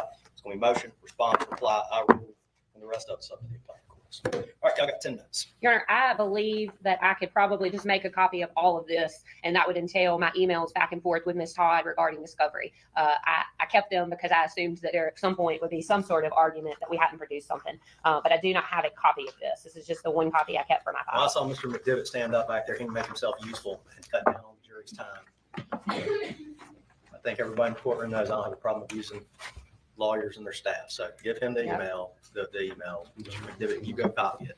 I think that should be everything. I'm going to make sure that's all of it. And please bear in mind, I got a jury waiting.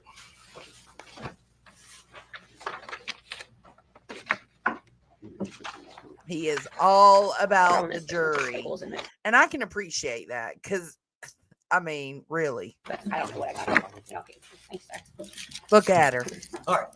Yeah, you Good caught, to don't discuss bitch. your You're testimony with caught. anybody.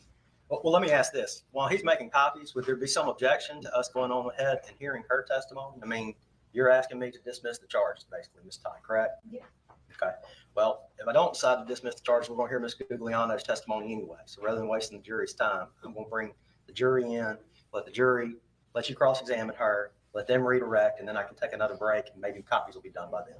I'll hear objections to that procedure by the state. No objection. Objections to that procedure by the defense. Yeah. All right, let's bring in the jury. Ms. Newman, get your notes. Have a seat. Everybody take a deep breath.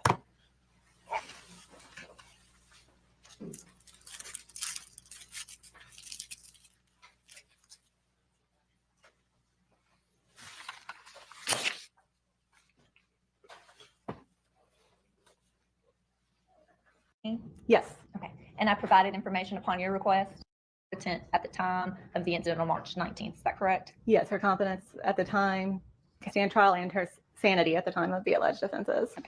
And can you, explain, but in the course of your evaluation, you ended up just evaluating whether or not Carly was competent to stand trial, correct? That's correct. And that's very different than whether or not she was actually competent at the time of the incident, correct? Yes, And you have testified for this court once before at a hearing, at a competency hearing. Do you recall that? in this specific case? Or? Yes, in this Yes. case. Okay, here we go. Next to no.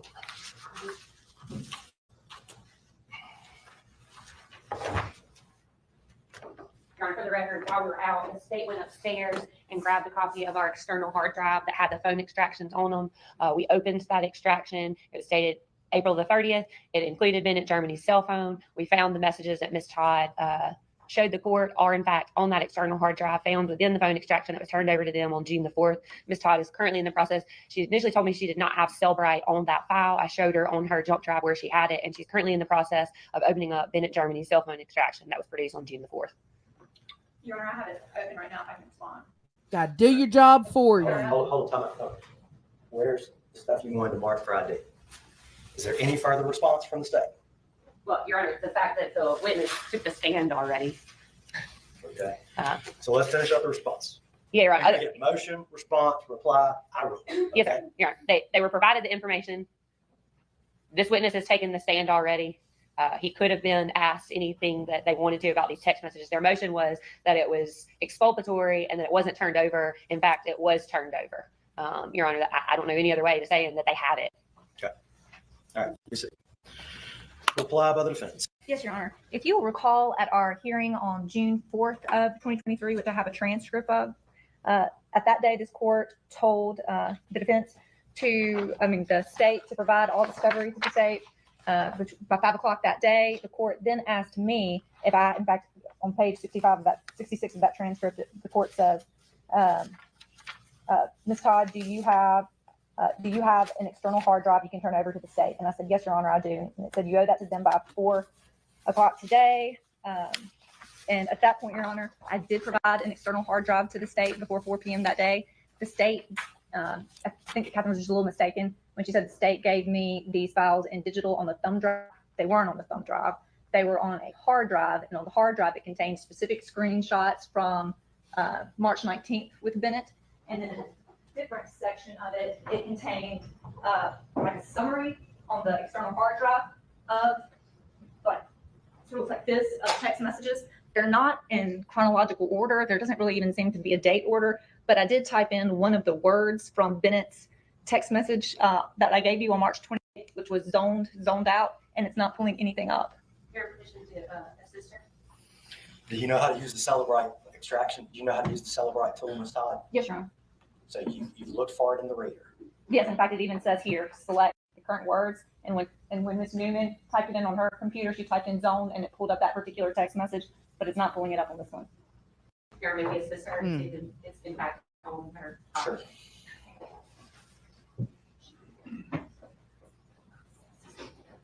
Having to do your job for you.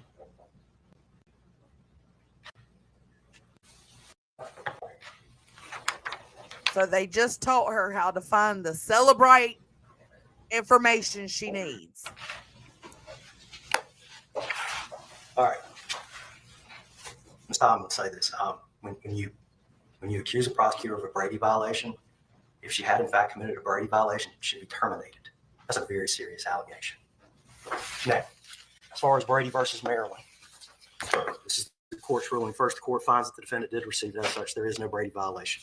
Second of all, the first prong is that the state possessed evidence favorable to the defendant, including impeachment evidence. In fact, what I've read in this is does contain impeachment evidence, but it impeaches Mr. Bennett Germany and your client.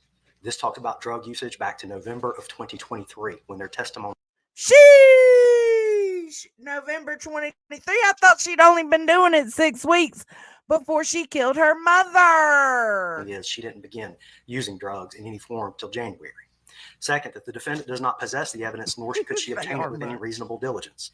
As this court, in fact, the defendant did have it, and obtaining it with any reasonable diligence, as I recall, Mr. Bennett Germany testified that he was her best friend and that he got on a bike and rode several miles to come see her on the day she said she needed help. I think Mr. Bennett Germany has been more than available to Mr. Gregg. Third prong is that the prosecution suppressed the favorable evidence. In fact, they turned it over. And finally, that had the evidence been disclosed to the defense, a reasonable probability exists that the outcome of the proceedings would have been different. If I'm being frank, this reads more like she has some crush on some boy named Anthony, and there's a talk of a whole bunch of use of taking drugs and sleeping pills. I don't see where that would create a reasonable probability of a different outcome. Yeah, Finally, mystery. the court would note that the state has no duty to search out and discover all possible exculpatory evidence. For those reasons, the motion to dismiss the case for a Brady violation will be denied. All right. On to the next one. And you're done. You just tried to get this shit dismissed on a Brady violation, and you just had your ass handed to you. Listen, this was so good to me today. Like, I was, just driving and listening. I was like, get him. Oh, these are the type of court days I like. And then here's the next part when he gets frustrated. Now I'm gonna show y'all this guy. Hold on, what am I at? 716. This guy is really good. Doesn't legitimately have bipolar Oh, disorder. whoa, Well, whoa. then Why is he doing that? specific criteria for bipolar disorder. What makes that? We all have a mood. Let's say this is This guy is neutral, top notch. He's so good. and there's a zone that is considered normal variation where we can go up, we can have a good day, What we was can have a I bad at? day. We can have a good 17? day, we can have a What bad was day. I at? People with depression, unipolar, that's one pole. Bipolar means there's two poles. They're opposite ends. Unipolar depression, they have the downs, and it goes below that normal area, way down here, where they start to have Damn, I had it a minute ago. Loss of interest. We call it anhedonia. They don't enjoy the things they used to enjoy. Maybe feelings of guilt, hopelessness, worthlessness, concentration difficulty. I think the media is Okay, yeah, this is the it. callous intended victim journal, where she says it's okay to be evil. When I see the callous nature, He goes more into her journal entries.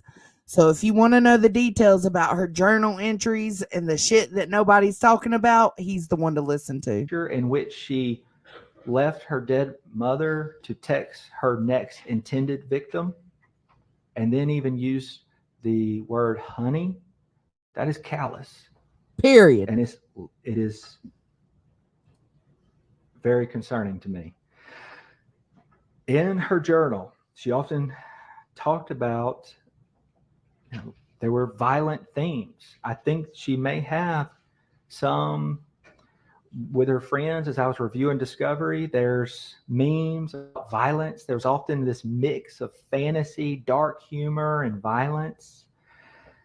I've seen a lot of memes. I won't go into them, but the callousness of which she did that, she has this superficial charm. She's charming. She's very likable. I liked her when I did the interview. I don't like saying any of these things, but I truly believe them. And so she's very charming. Manipulation. She took extensive notes about how to manipulate. And I have somewhere in here, and I can find it, it's 85 pages of some manipulative behaviors that I document. Okay, here we are.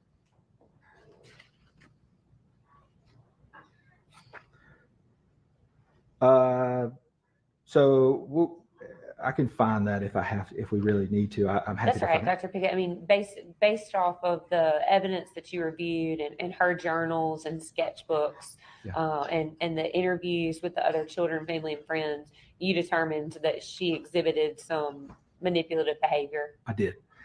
Real quickly, and I'll move on, I thought there was a lack of remorse. I think she has shown some remorse now. Your Honor, Yes. Tell you what, ladies and gentlemen, the jury, we've been going for a little while. I'm going to let y'all go ahead and take your afternoon restroom break. Okay.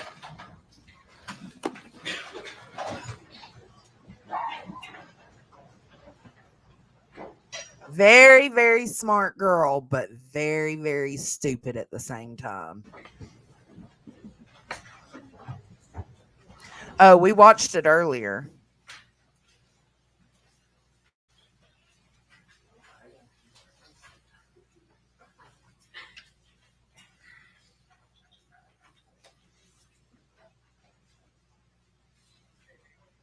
Okay, this is where he gets upset.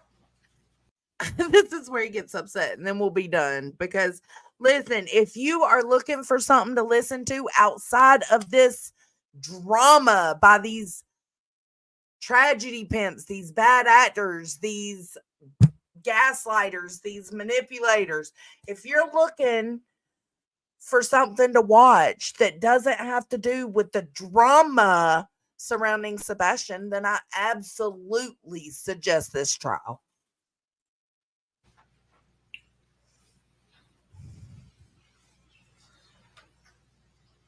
Mm-hmm. All right, record reflect where outside the presence of the jury, yes to approach. I'll hear any objection. Do you want us to come? You can object from there. Did you hear her? She says she wants to come. Now, the main point of this, and that the dude I just had y'all listen to for a second, he also claimed that Carly, Gregg's lawyer, the woman lawyer, Miss Todd, the one that just got shut down, he also claims that she was inserting herself into his interview with Carly. She is putting out there what she wants from these doctors. She's telling Carly what to answer, what not to answer. I know typically that's what attorneys do, but not in a mental health evaluation. So, yeah, this woman, she's too much. I cannot stand her. I just wanted to make you aware that both SK's parents and BG's parents have texted me during this witness's exam to say that their children's names are being used. And so her complaint is because the names of the children, remember I told y'all earlier, this comes up. The names of the children are being used. Look at his face. Well, well. I didn't associate their children with this case. I've done everything I can do to prevent their names from being used. But at some point, the law does not prohibit the witnesses from using their names. That's not the law. no, Your Honor, but it was in your court order that it wasn't to be put on media. I think the media is doing their best with this. They're doing their best. I mean, the most important people in this case that everybody seems to have forgotten in this room is the jury. So we're going to take a 15-minute break and both sides take a pregnant pause and think about the jury. Yeah. Now that's how you slam your pen, Judge. That's it. Y'all take a pregnant pause and think about what you've done. He seems to have forgotten in this room is the jury. So we're going to take a 15-minute break and both sides take a pregnant pause and think about the jury. Done.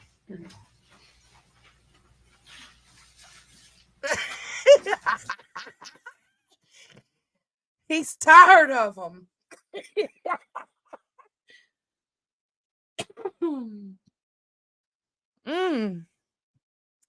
That's so funny. I love when they come out of character, when they be showing out. That's so fun. So y'all heard about Joseph Couch. He was the one.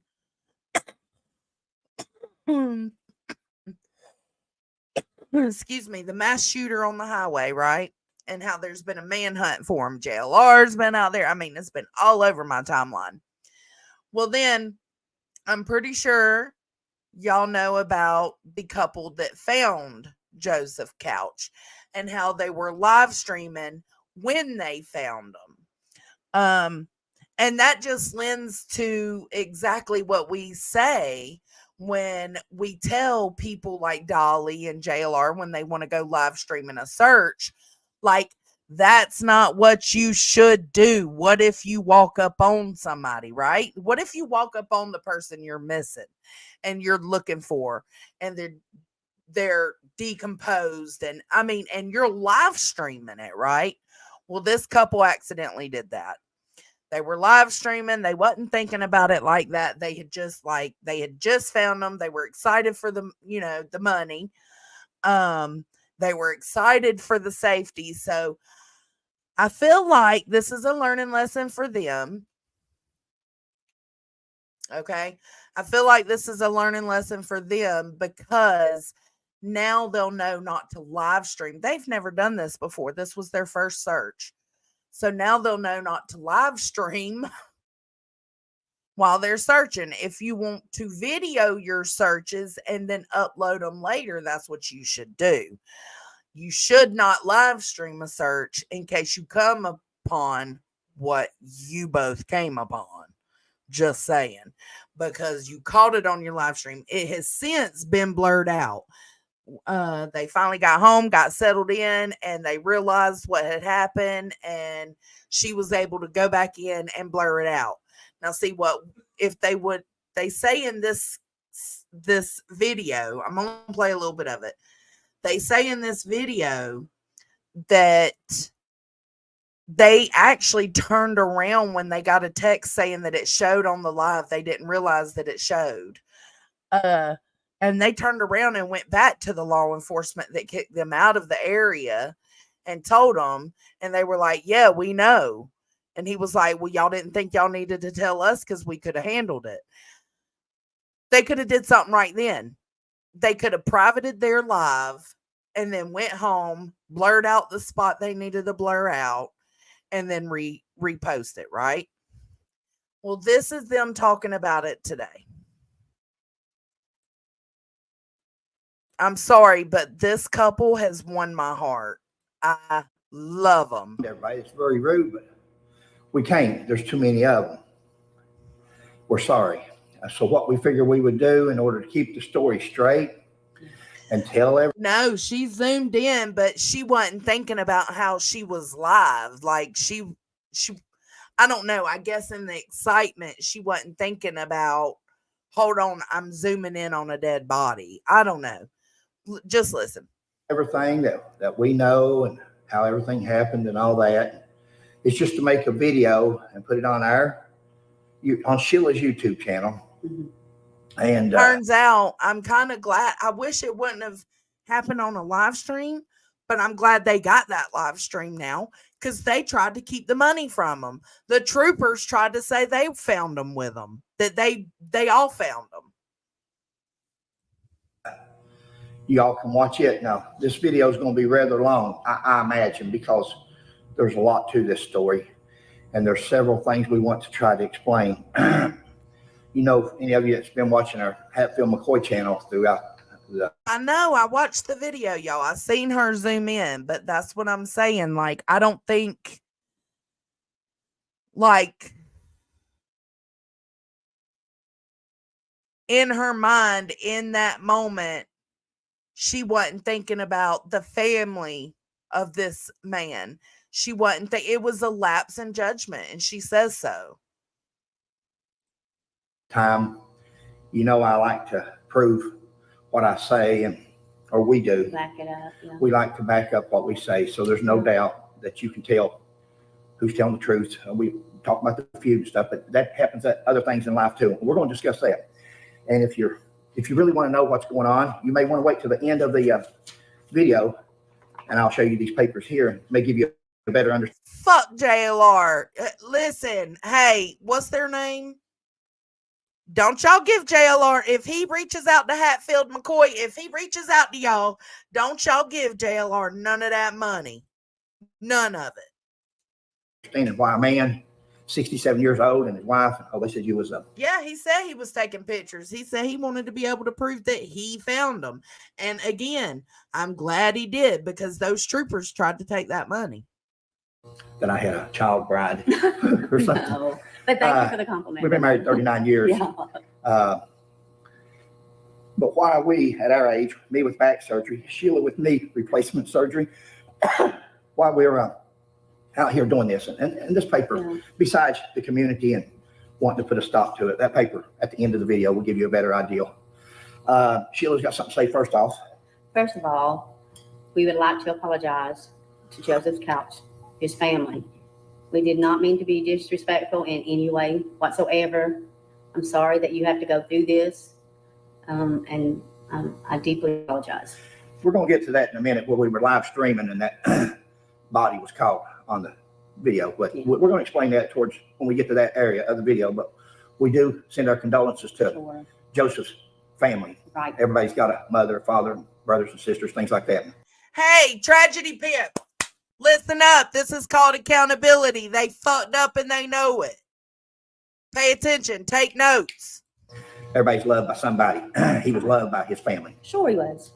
We don't approve of what he did, and we all have family members that do things that we don't approve of. That doesn't make us conspirators. Now, Fuck that. The troopers tried to say they helped them. No, they found them. We watched it clearly on the video. The troopers were way at the top of the hill.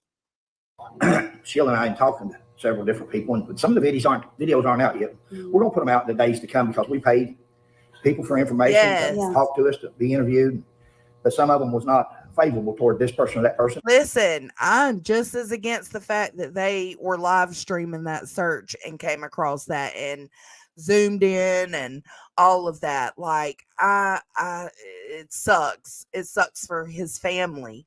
It sucks for the people that actually, loved him and cared about him. And it sucks for them too, but it's a learning lesson for them and hopefully for everybody else, because this is what we scream about. This is what we trip out about when people go searching and trying to live stream. This is what we are always talking about. This is it. This is it. And it has come to full, fruition? Full fruition. I can't say it. Whatever. It's come true what we've been yelling at the Tragedy Pimps all this time. You should not live stream while searching in case this happens. We didn't talk to everybody. We didn't talk to the family members, so we didn't have that luxury of knowing what kind of people they are. However, Sheriff Luke did. And I'm going to take him at his word on that video that he says they're good people and he feels sorry for them. So that's good enough for us. That's right. That even helps us on some of these videos that we've got coming out where we're still investigating we got to edit some stuff. We don't want to put that stuff out there because it may not be suitable. Right. Guys, on Friday, 8 days ago, Sheila substituted. It's not free-ish on.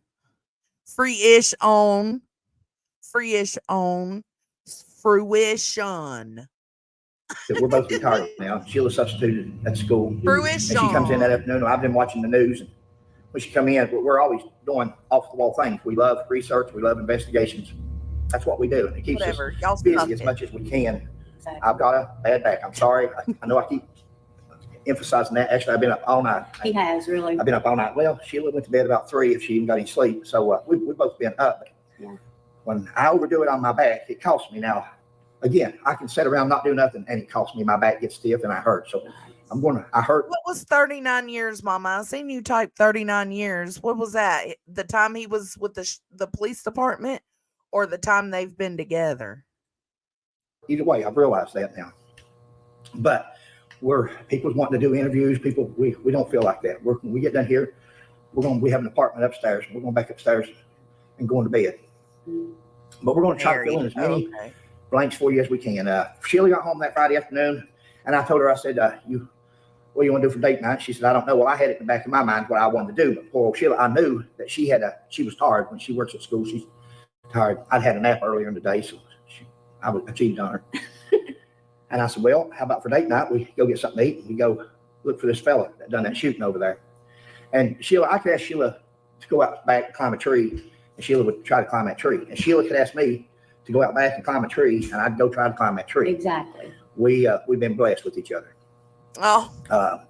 So she said, okay. That's so fucking sweet. Yeah, if that's what you want to do. So we take off, we eat, and then we go to exit 49. We start looking around. Seems like we went to other places first and this and that. Anyway, by the time we went there and then we went somewhere else and then we come back. And it's in the videos, video 1, video 2 episodes. And when we got back there, it was dark. So we're up there riding around in the dark, trying to see if maybe what people's got to understand. I'll try to explain a few things as we go along as to our thinking. In 40 years of law enforcement, I've worked cases before. In 40 years. Oh, 40 years in law enforcement too. So 39 years together, 40 years in law enforcement. there's law enforcement. There's no case that I haven't worked. There's nothing that I've probably not investigated but I've worked cases where people escape from prison, jail, domestics, whatever, and they've run. They've hit we have hills here in Kentucky, and especially up in Pike County where we're from. Right. And they hit the hills and they're gone. I agree, Munch. And but it might be 3 or 4 days. Now this don't happen all the time, but it might be 3 or 4 days later. You're driving down the road and all of a sudden somebody steps out of the woods, take me to jail. I'm wet, I'm cold, I'm hungry, lock me back up. And they turn themselves in. I've seen that a lot. That does happen. Dad used to tell me about that. And that's what we were hoping. Sheila and I have discussed every scenario you could discuss on what may happen over there. Sheila and I are firearms instructors. Used to be a martial artist and different things. And Sheila and I, we can take care of ourselves. We carry concealed instructors. I'm a LEOSA carrier, which means I'm a retired police officer, and I have a LEOSA, a law enforcement permit where I can carry anywhere. And so we feel protected with our abilities, even though we're limited and we can't run.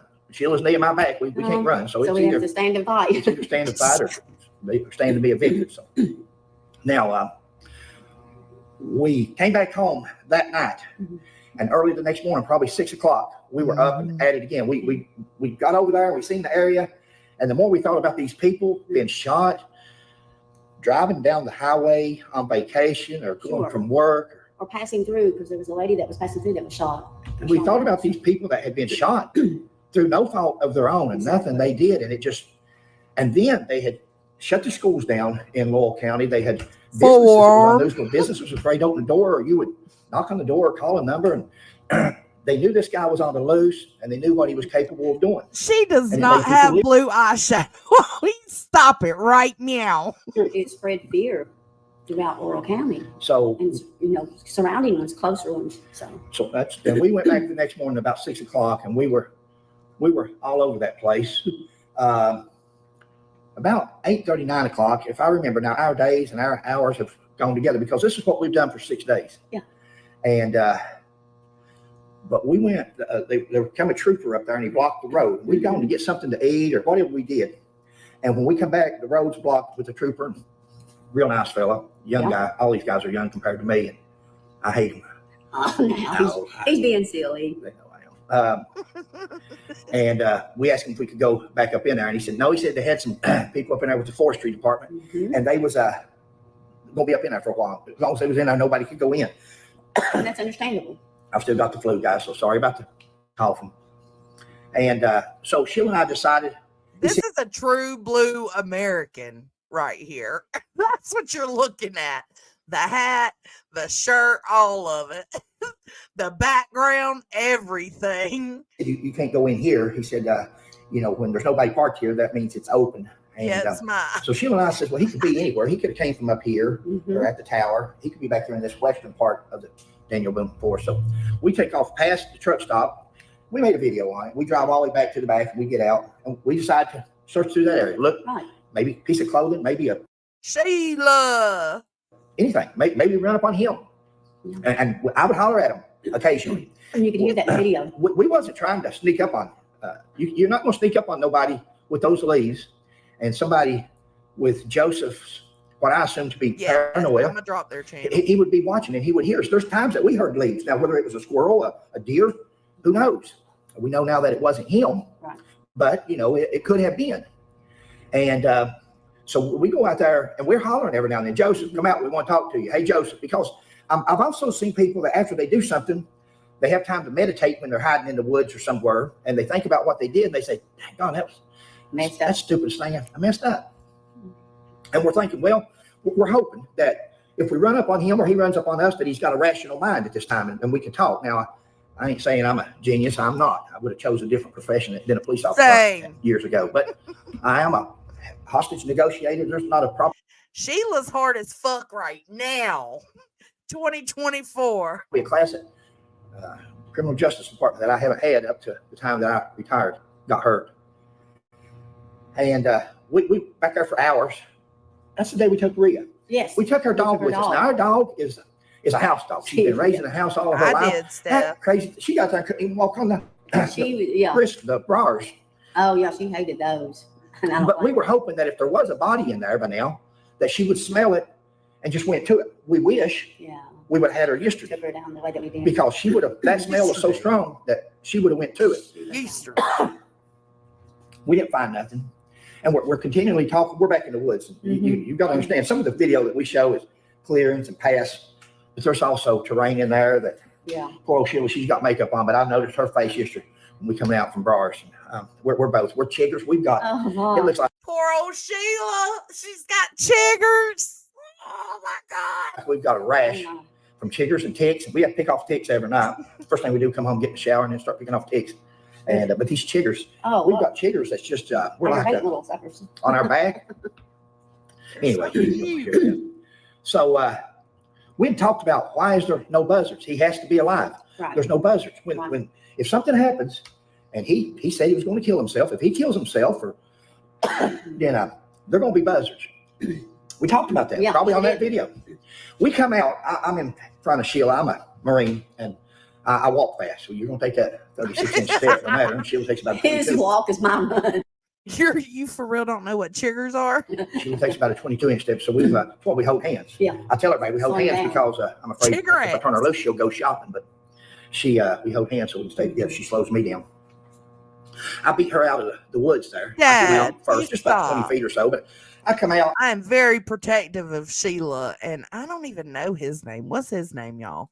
And I go over and lean up against our vehicle. And when I lean up against the vehicle, I'm just looking around, of course. And I looked up, and here's 5 or 6 buzzards. And I said, shit, we didn't have the camera on. And I said, Sheila, come here. And she said, what is it? I said, come here. Show She's is trying to get to me with that bad leg. Fred. Trying to climb over a tree and then And she comes out of the woods, and I said, look. Yep. She looks up and sees these buzzards. Yeah. Now, our thinking was there's only 5 or 6 buzzards we counted. 2 of them lit on the big water tower there, just like yesterday. 2 of them lit yesterday. We'll show you a video in a minute. Yesterday. 2 of them lit on the water tower. And we were ecstatic, but we also realistic. And we said, well, that's a small number. 5 or 6 is a small number. Right. That could just be a possum, a raccoon, deer, squirrel. And so we come back out. First place we had to, it's not like we tried to keep a secret or not tell people what we know we're doing. Yeah. We pulled right beside the trooper again. It's on that video. Yeah. And I said, pal, I'm sorry to bother you, but have you noticed the vultures? He said, no. Well, he couldn't. he was sitting back here in the shade, and he had a bunch of trees kind of like shading him, so he couldn't see him. So he couldn't see him from where he was at, but he's not there for that. He's there to protect that entrance. I said, well, there's 5 or 6 vultures up there, and that's a good sign. You know, it's a good sign if you're looking for somebody. Bad sign for the family, probably. Yes. But again, I'm talking as a former law enforcement officer. I'm talking as I'm sorry. Fred McCoy has, I have a bad way of touching people the wrong way sometimes, I guess. But I speak my piece and I tell it like it is. If you don't want to hear what I think, don't ask or hang around, because you're probably going to hear it. I went in the Marine Corps at 17 years old, and they formed me. So, it's a good thing if you're looking for somebody. Me, for this fella, for what he did to those people on that highway, I'm sorry. I have no, even now, I have no, maybe forgiveness will come and things like that. That could have been my family and Sheila's family. That could have been our children or grandchildren. That could have been yours that he done this to. I mean, if you get angry, people, go find something to do. Take it out, get in a boxing club. Get in a karate class, take your anger out, put it toward an effort. Don't do stupid stuff like this that you know you're going to regret 2 seconds after you do it. So we left there. We left the trooper, and we're leaving out because we know we can't go up here. We asked him when we could come back again and all that, I believe.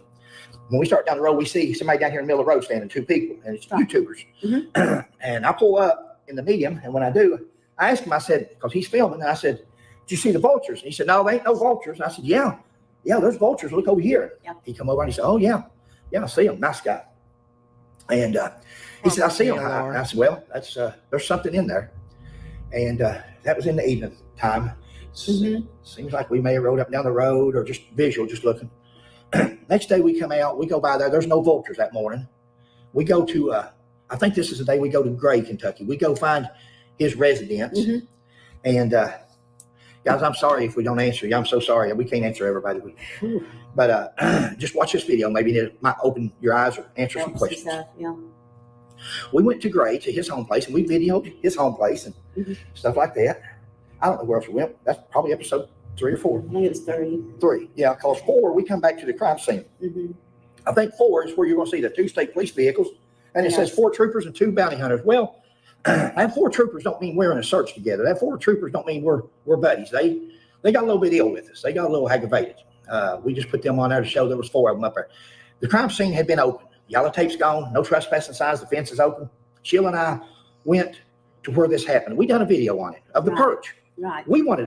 Look, it said when he says Sheila, it puts Sheil. Look, look.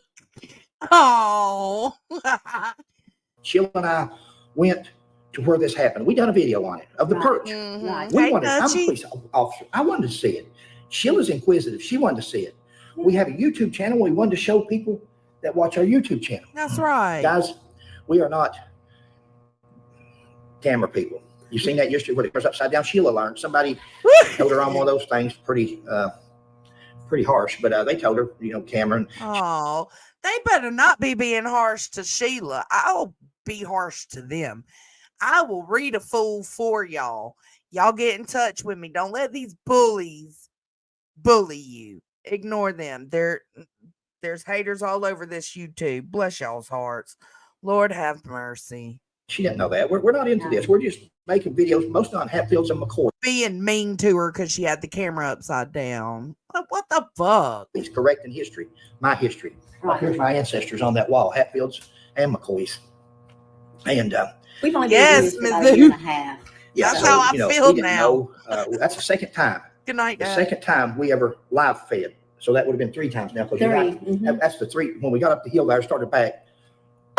So we're sorry the videos aren't that good. We're sorry now. We're sorry they're. I was too, but as soon as I seen this accountability at the beginning of this stream, and gave it a chance and listened, I was like, well, we don't get that often, the accountability part of it.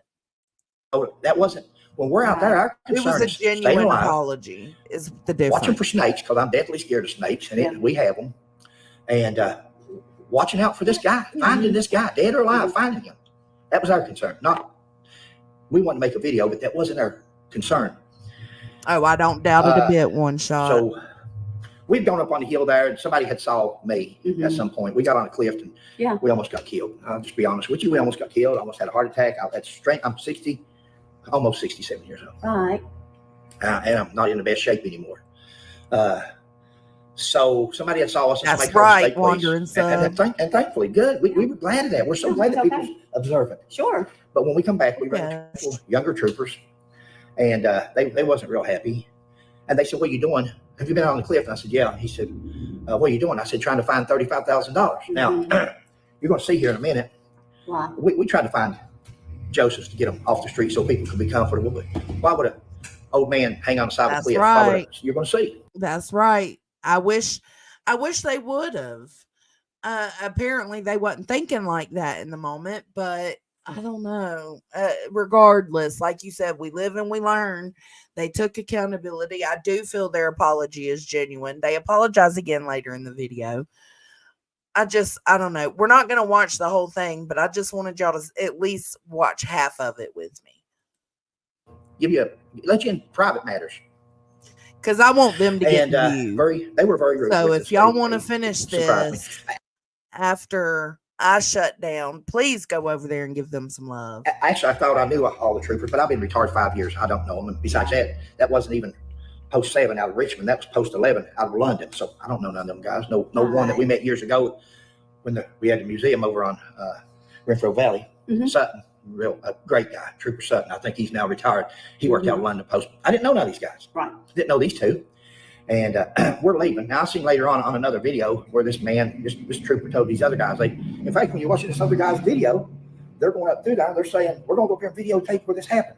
And when they go by, you'll see me and Sheila coming out of the truck stop. You'll see that we have a gray Hummer. And we're coming out of the truck stop. We're going to get past this a little. It was 4 guys. Going through traffic. And they're just talking about the troopers they seen on the way in. But we went in there just to put on the video that we'd be in there. Gentlemen, we asked him if this is where the guy bought his gun at. He said, you have to talk to the owners. We can tell you didn't want to talk. There's some things we probably won't put in that video. You'll never see, but take my time. We'll talk while we're doing it. But nothing beats a video. We left it upstairs. We didn't have it. I'm not gonna drag it out there. To the left of the tower. Vultures, we was up here the other day and I'm telling them about last Saturday when we come out of the woods and there was a few and now there's a bunch and I'm telling them all about it. Thank you, Hopes. We get our boots on, our pack, and we start walking toward where we're going to go down. And two of the troopers are standing over here. Now, by now, yeah, well, that's what I was saying earlier. Is I didn't think they knew how to private it. The same way I think they're confused on, like, come on, y'all. This is like my grandparents, you know what I'm saying, doing technology in 2024. So I get it. And I sympathize with them. There's two or three troopers, four troopers maybe. They're right here. They're just hugging each other, greeting each other. He gets emotional a good bit in this stream. And I think that's our next video. Yeah. Oh, did we video that? I hope we did. Yeah, yeah. They're so cute. It should be on there. Shoes in my hand. We come to. Oh, you're getting. Sorry, that's getting a call, guys. I'm sorry. Hey, God. It's okay. It's okay. It's okay. It's okay, Fred. Look at him. See him shaking and getting nervous. Fred, it's okay, Fred. It's okay, baby. Do you mind starting? That messed up the volume. Okay. Sorry, people. It's going to be a shabby video, but it's for information only. So I've got my shoes in my hand. We come to the top. Yep. Back up to the top of the hill after we went out to the corner there and seen all these vultures in front of us. We come back and put our boots on. 10 or 15 right there, but there's another 10 or 15 down there in the big tree. I agree, Burden. Those two troopers are Look at him. Well, he's got. I think he said later he explains he's got paralysis from getting hurt at work. Look where I was telling them all the vultures were at. Okay, pause that for a minute. I do too. So, guys, up to this point, there's nobody in the woods. Nobody in the woods whatsoever until me and Sheila start in the woods. Well, that was the next video I was going to show them, babe. Right? Yeah. You see the logo on here. Look up here on top. We're just landing up there.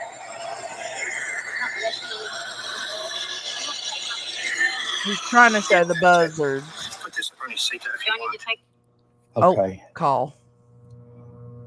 You have to get that 35,000 ready, guys.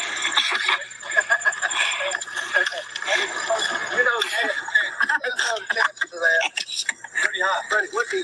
Good time to get it out of the way, but don't get your money, bud. Thank you. Thank you. Guys, I want you to. Right there, you heard that trooper tell him, go get your money, bud. I want you to listen to that real good because I'm going to tell you verbatim what they said. Yeah.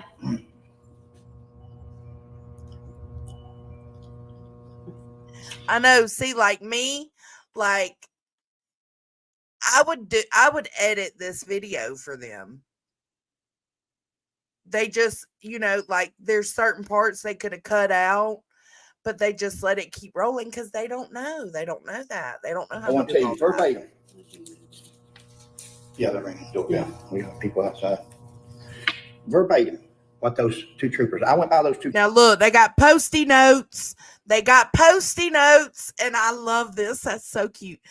Got notes all over this counter of talking topics. Troopers, and I said, I was jokingly, and I said, get that $35,000 ready, guys. Sheila laughs. Sheila don't like cussing. So she might not want us, but we want her. We want both of them. Y'all are ours now. Yeah, you can hear me laughing. One trooper says, cash or check. We all laughed again. They did. And I said, it's a pretty slim chance of that, but it would be pretty good to find him and get him out of the way. When I play this again, you might be able to hear what they're saying now. Second trooper says, go get your money, buddy. He sure did. Go get your money, buddy. Now this comes into play in a minute because at the end, you're going to hear another video where that comes back into play. And they also, you heard me say, gnat. Yeah, he got that gnat. Look how, man. Thank you. Right Sheila, after he said that. Sheila's always polite. We're going to get that Milana stuff after a while too. That's my wife is something else. I know. Oh, thank you. But she's always polite. I try to be. Let's go on with this. Yeah, say your mind. But we'll cover the Milana stuff. And we go down the hill, guys. Mm-hmm. We start down the hill. It's been dozed. We get down to the end of the dozing part. You go down there so far and you turn right and go down. Finally, the dozing part runs out. It runs into a little path, like a deer path. Mm-hmm. Finally, They the deer did path get runs out. Runs into briars. Oh, briars. Mostly briars, underbrush. I agree, Burden. It does. It really does. But what better place for a person to hide? Again, Sheila and I don't back off. When we run up on stuff like that, that's the places we go, because that's I have found people in life underneath briars, brush parts, and crawl right up in the middle of a briar patch. They look like they've been beat to death or something when they come out bloody. Yeah. And it's because of their own doing. Mm-hmm. We get down there, I'm just thinking, it just hit me that there's a creek down there. We hit a creek. We go all the way down to the creek. And I remember on YouTube, somebody asking, says, how's he going to eat and drink? You can always find water. Right. I mean, unless you're in the desert, but around here in these hills of Kentucky, you just go down and all these mountains are going to have a runoff, and it's going to run into a little stream, a creek, a pond. There's going to be water. And, when you're out like that, Mm-hmm. you don't worry about whether it's in that little plastic bottle or whether it's out of that creek. I didn't sleep last night because of that too. I'm not sure which way that creek runs. And I'm sure not going to climb back down there to look. I'm not sure if it runs down or if it runs back up. He said he didn't sleep last night because he can't figure out. He doesn't know which way the creek. Fred, it's okay. That's not a big deal. You don't have to know. You got it. You did the damn thing. It was on this side of us, because when we come down, it was on the left. Yeah, but if the creek runs down that way, I was down below that hollow. Here's the hollow where Couch was at, and I was down here, and I reached down to show good cold water, and I took a big drink of that water. Now, if Couch was up here and that water's flowing that way, I probably got some of his body fluids or something. Probably wasn't. At least it wasn't the cleanest water. I'm hoping it flowed back the other way. Oh my God. I didn't think about that. That's why he couldn't sleep. Gross. Fred. Fred, you might. I'm sorry. I shouldn't laugh. So I was getting the fresh water. I kind of doubt it. Oh, no. We guys, we search and search. Sheila, all of a sudden, on the way down there, there's one vulture that comes right up over the holler here and straight up, and he's got something in his mouth. And I told Sheila then, at this point, the troopers when we left, they were on top of the hill. They were up there with their cars in their dress uniform. These were not people in law enforcement dressed to be searching in the woods. They were there on patrol. They were not there to search. So when we left, they were way up there. And I told Sheila, I said, that one had something in his mouth. And but I don't want to call nobody just yet in case it's a possum or an animal. I agree, Esther. Guys, when you see that many vultures, it's either a large animal, a cow, or a human. They were flying. They were everywhere. It don't do it justice when we show 3 or 4 here, 3 or 4 there. They never all got up there at the same time. And he come up out of there with something in his mouth, and he takes off and goes over and lights in this big tree. And that's when we saw all these vultures over there. We go on down through there, and Sheila, I've had the flu. I can't smell.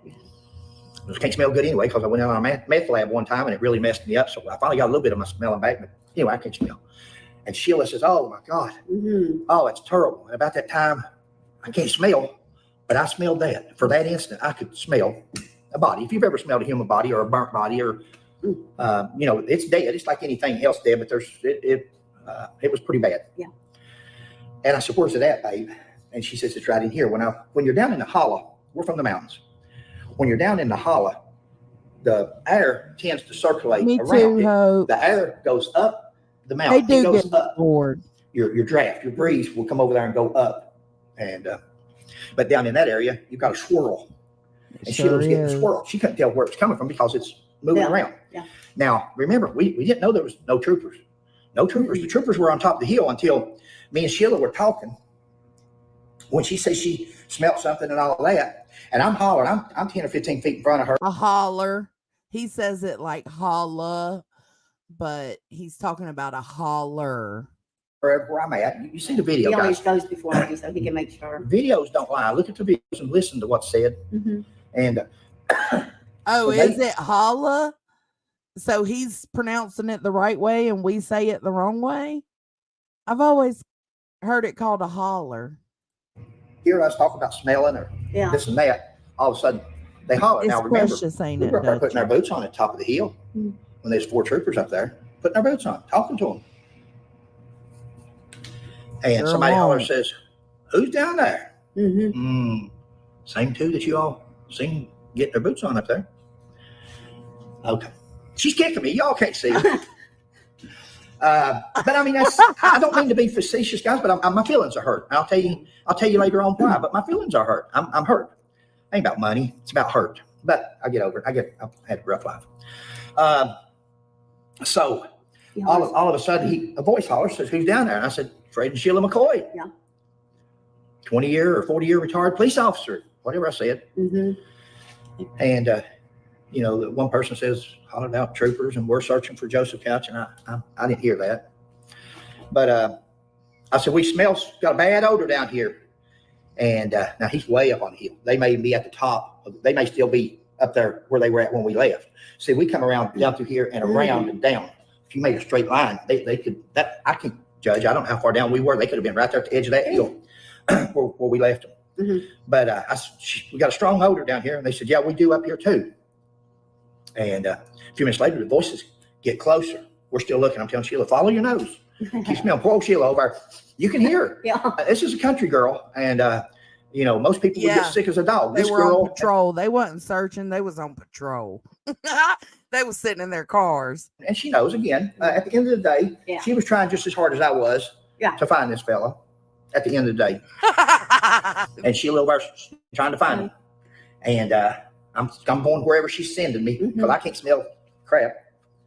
And I'll let her play. And finally she comes back and she says, over in here. Around these trees. Around this area. And I go behind. Now I get confused. I'm saying, did you first smell it over there? She said, no, right here's where I first. Mm-hmm. So we start looking. Then you see me step over the hill and you see me holler. Now I was surprised. You should be able to tell by my voice You said, oh. how surprised I You am. said, oh.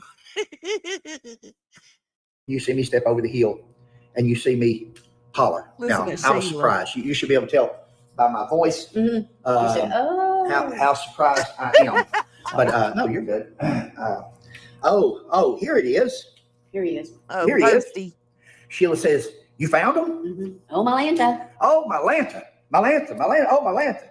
Guys, I don't know if you all ever seen anybody in shock or not. My wife was in shock. Yeah. That was me.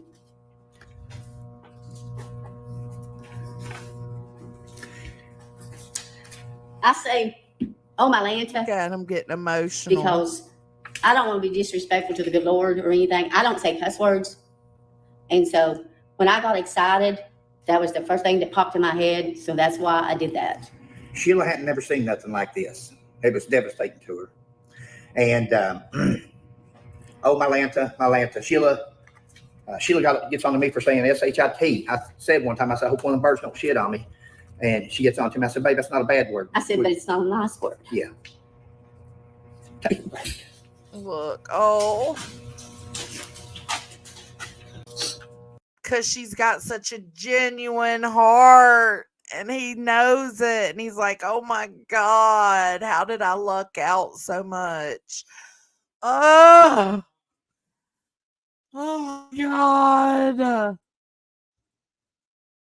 Oh, it hurts my heart.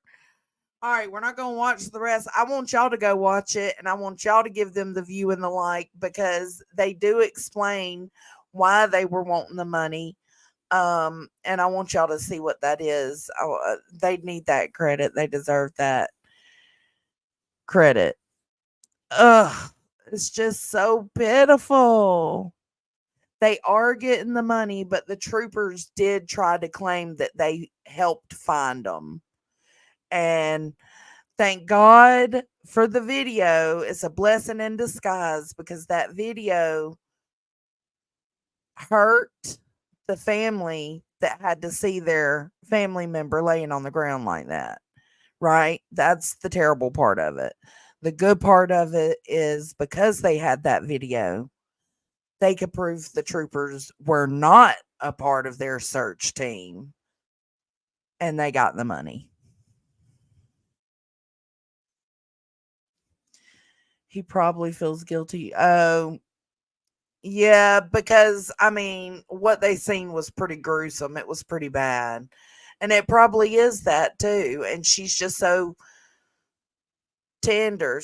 Listen, they're just so precious. Yeah, they tried to say they were with them. Yep, they sure did. And he explains more of that in this video. So y'all, please make sure you go watch it, because I don't want to play the whole thing. So that's pretty much it for us tonight. I just wanted to come hang out with y'all and, talk about a few things from today. Stuff other than the drama surrounding Sebastian, but just keep putting his name out there. Keep putting his name out there. Sebastian's 15-year-old missing from Hendersonville, Tennessee. Yeah, they did, Dutchie. They did. Oh, so disgusting. But they've got a lifelong sub from me. Like, I want to protect them at all costs. Someone made a t-shirt with my Lanta. Good on them. Oh, good. I'm glad y'all enjoyed it. I know we were all over the place with the court, but I just wanted y'all to see like certain highlights and how good today's court case was. Oh man, it was perfect. Yeah. It's rough. It's been rough around these parts, hasn't it? All right, thank y'all for being here. I love and appreciate you. I hope that y'all have a great rest of your Thursday night. It's almost over for me. It's 11 o'clock here. But tomorrow is Friday. And we might do some Wade Wilson phone calls tomorrow. All right. Thank y'all for being here. I love you. I appreciate you. And I will catch you on the flip side. Bye. If you ever feel lost or caught in a bind, just think of Jones and you'll surely find that the simple life's the one that's truly free. In a hippie hut, just like Jones, and you see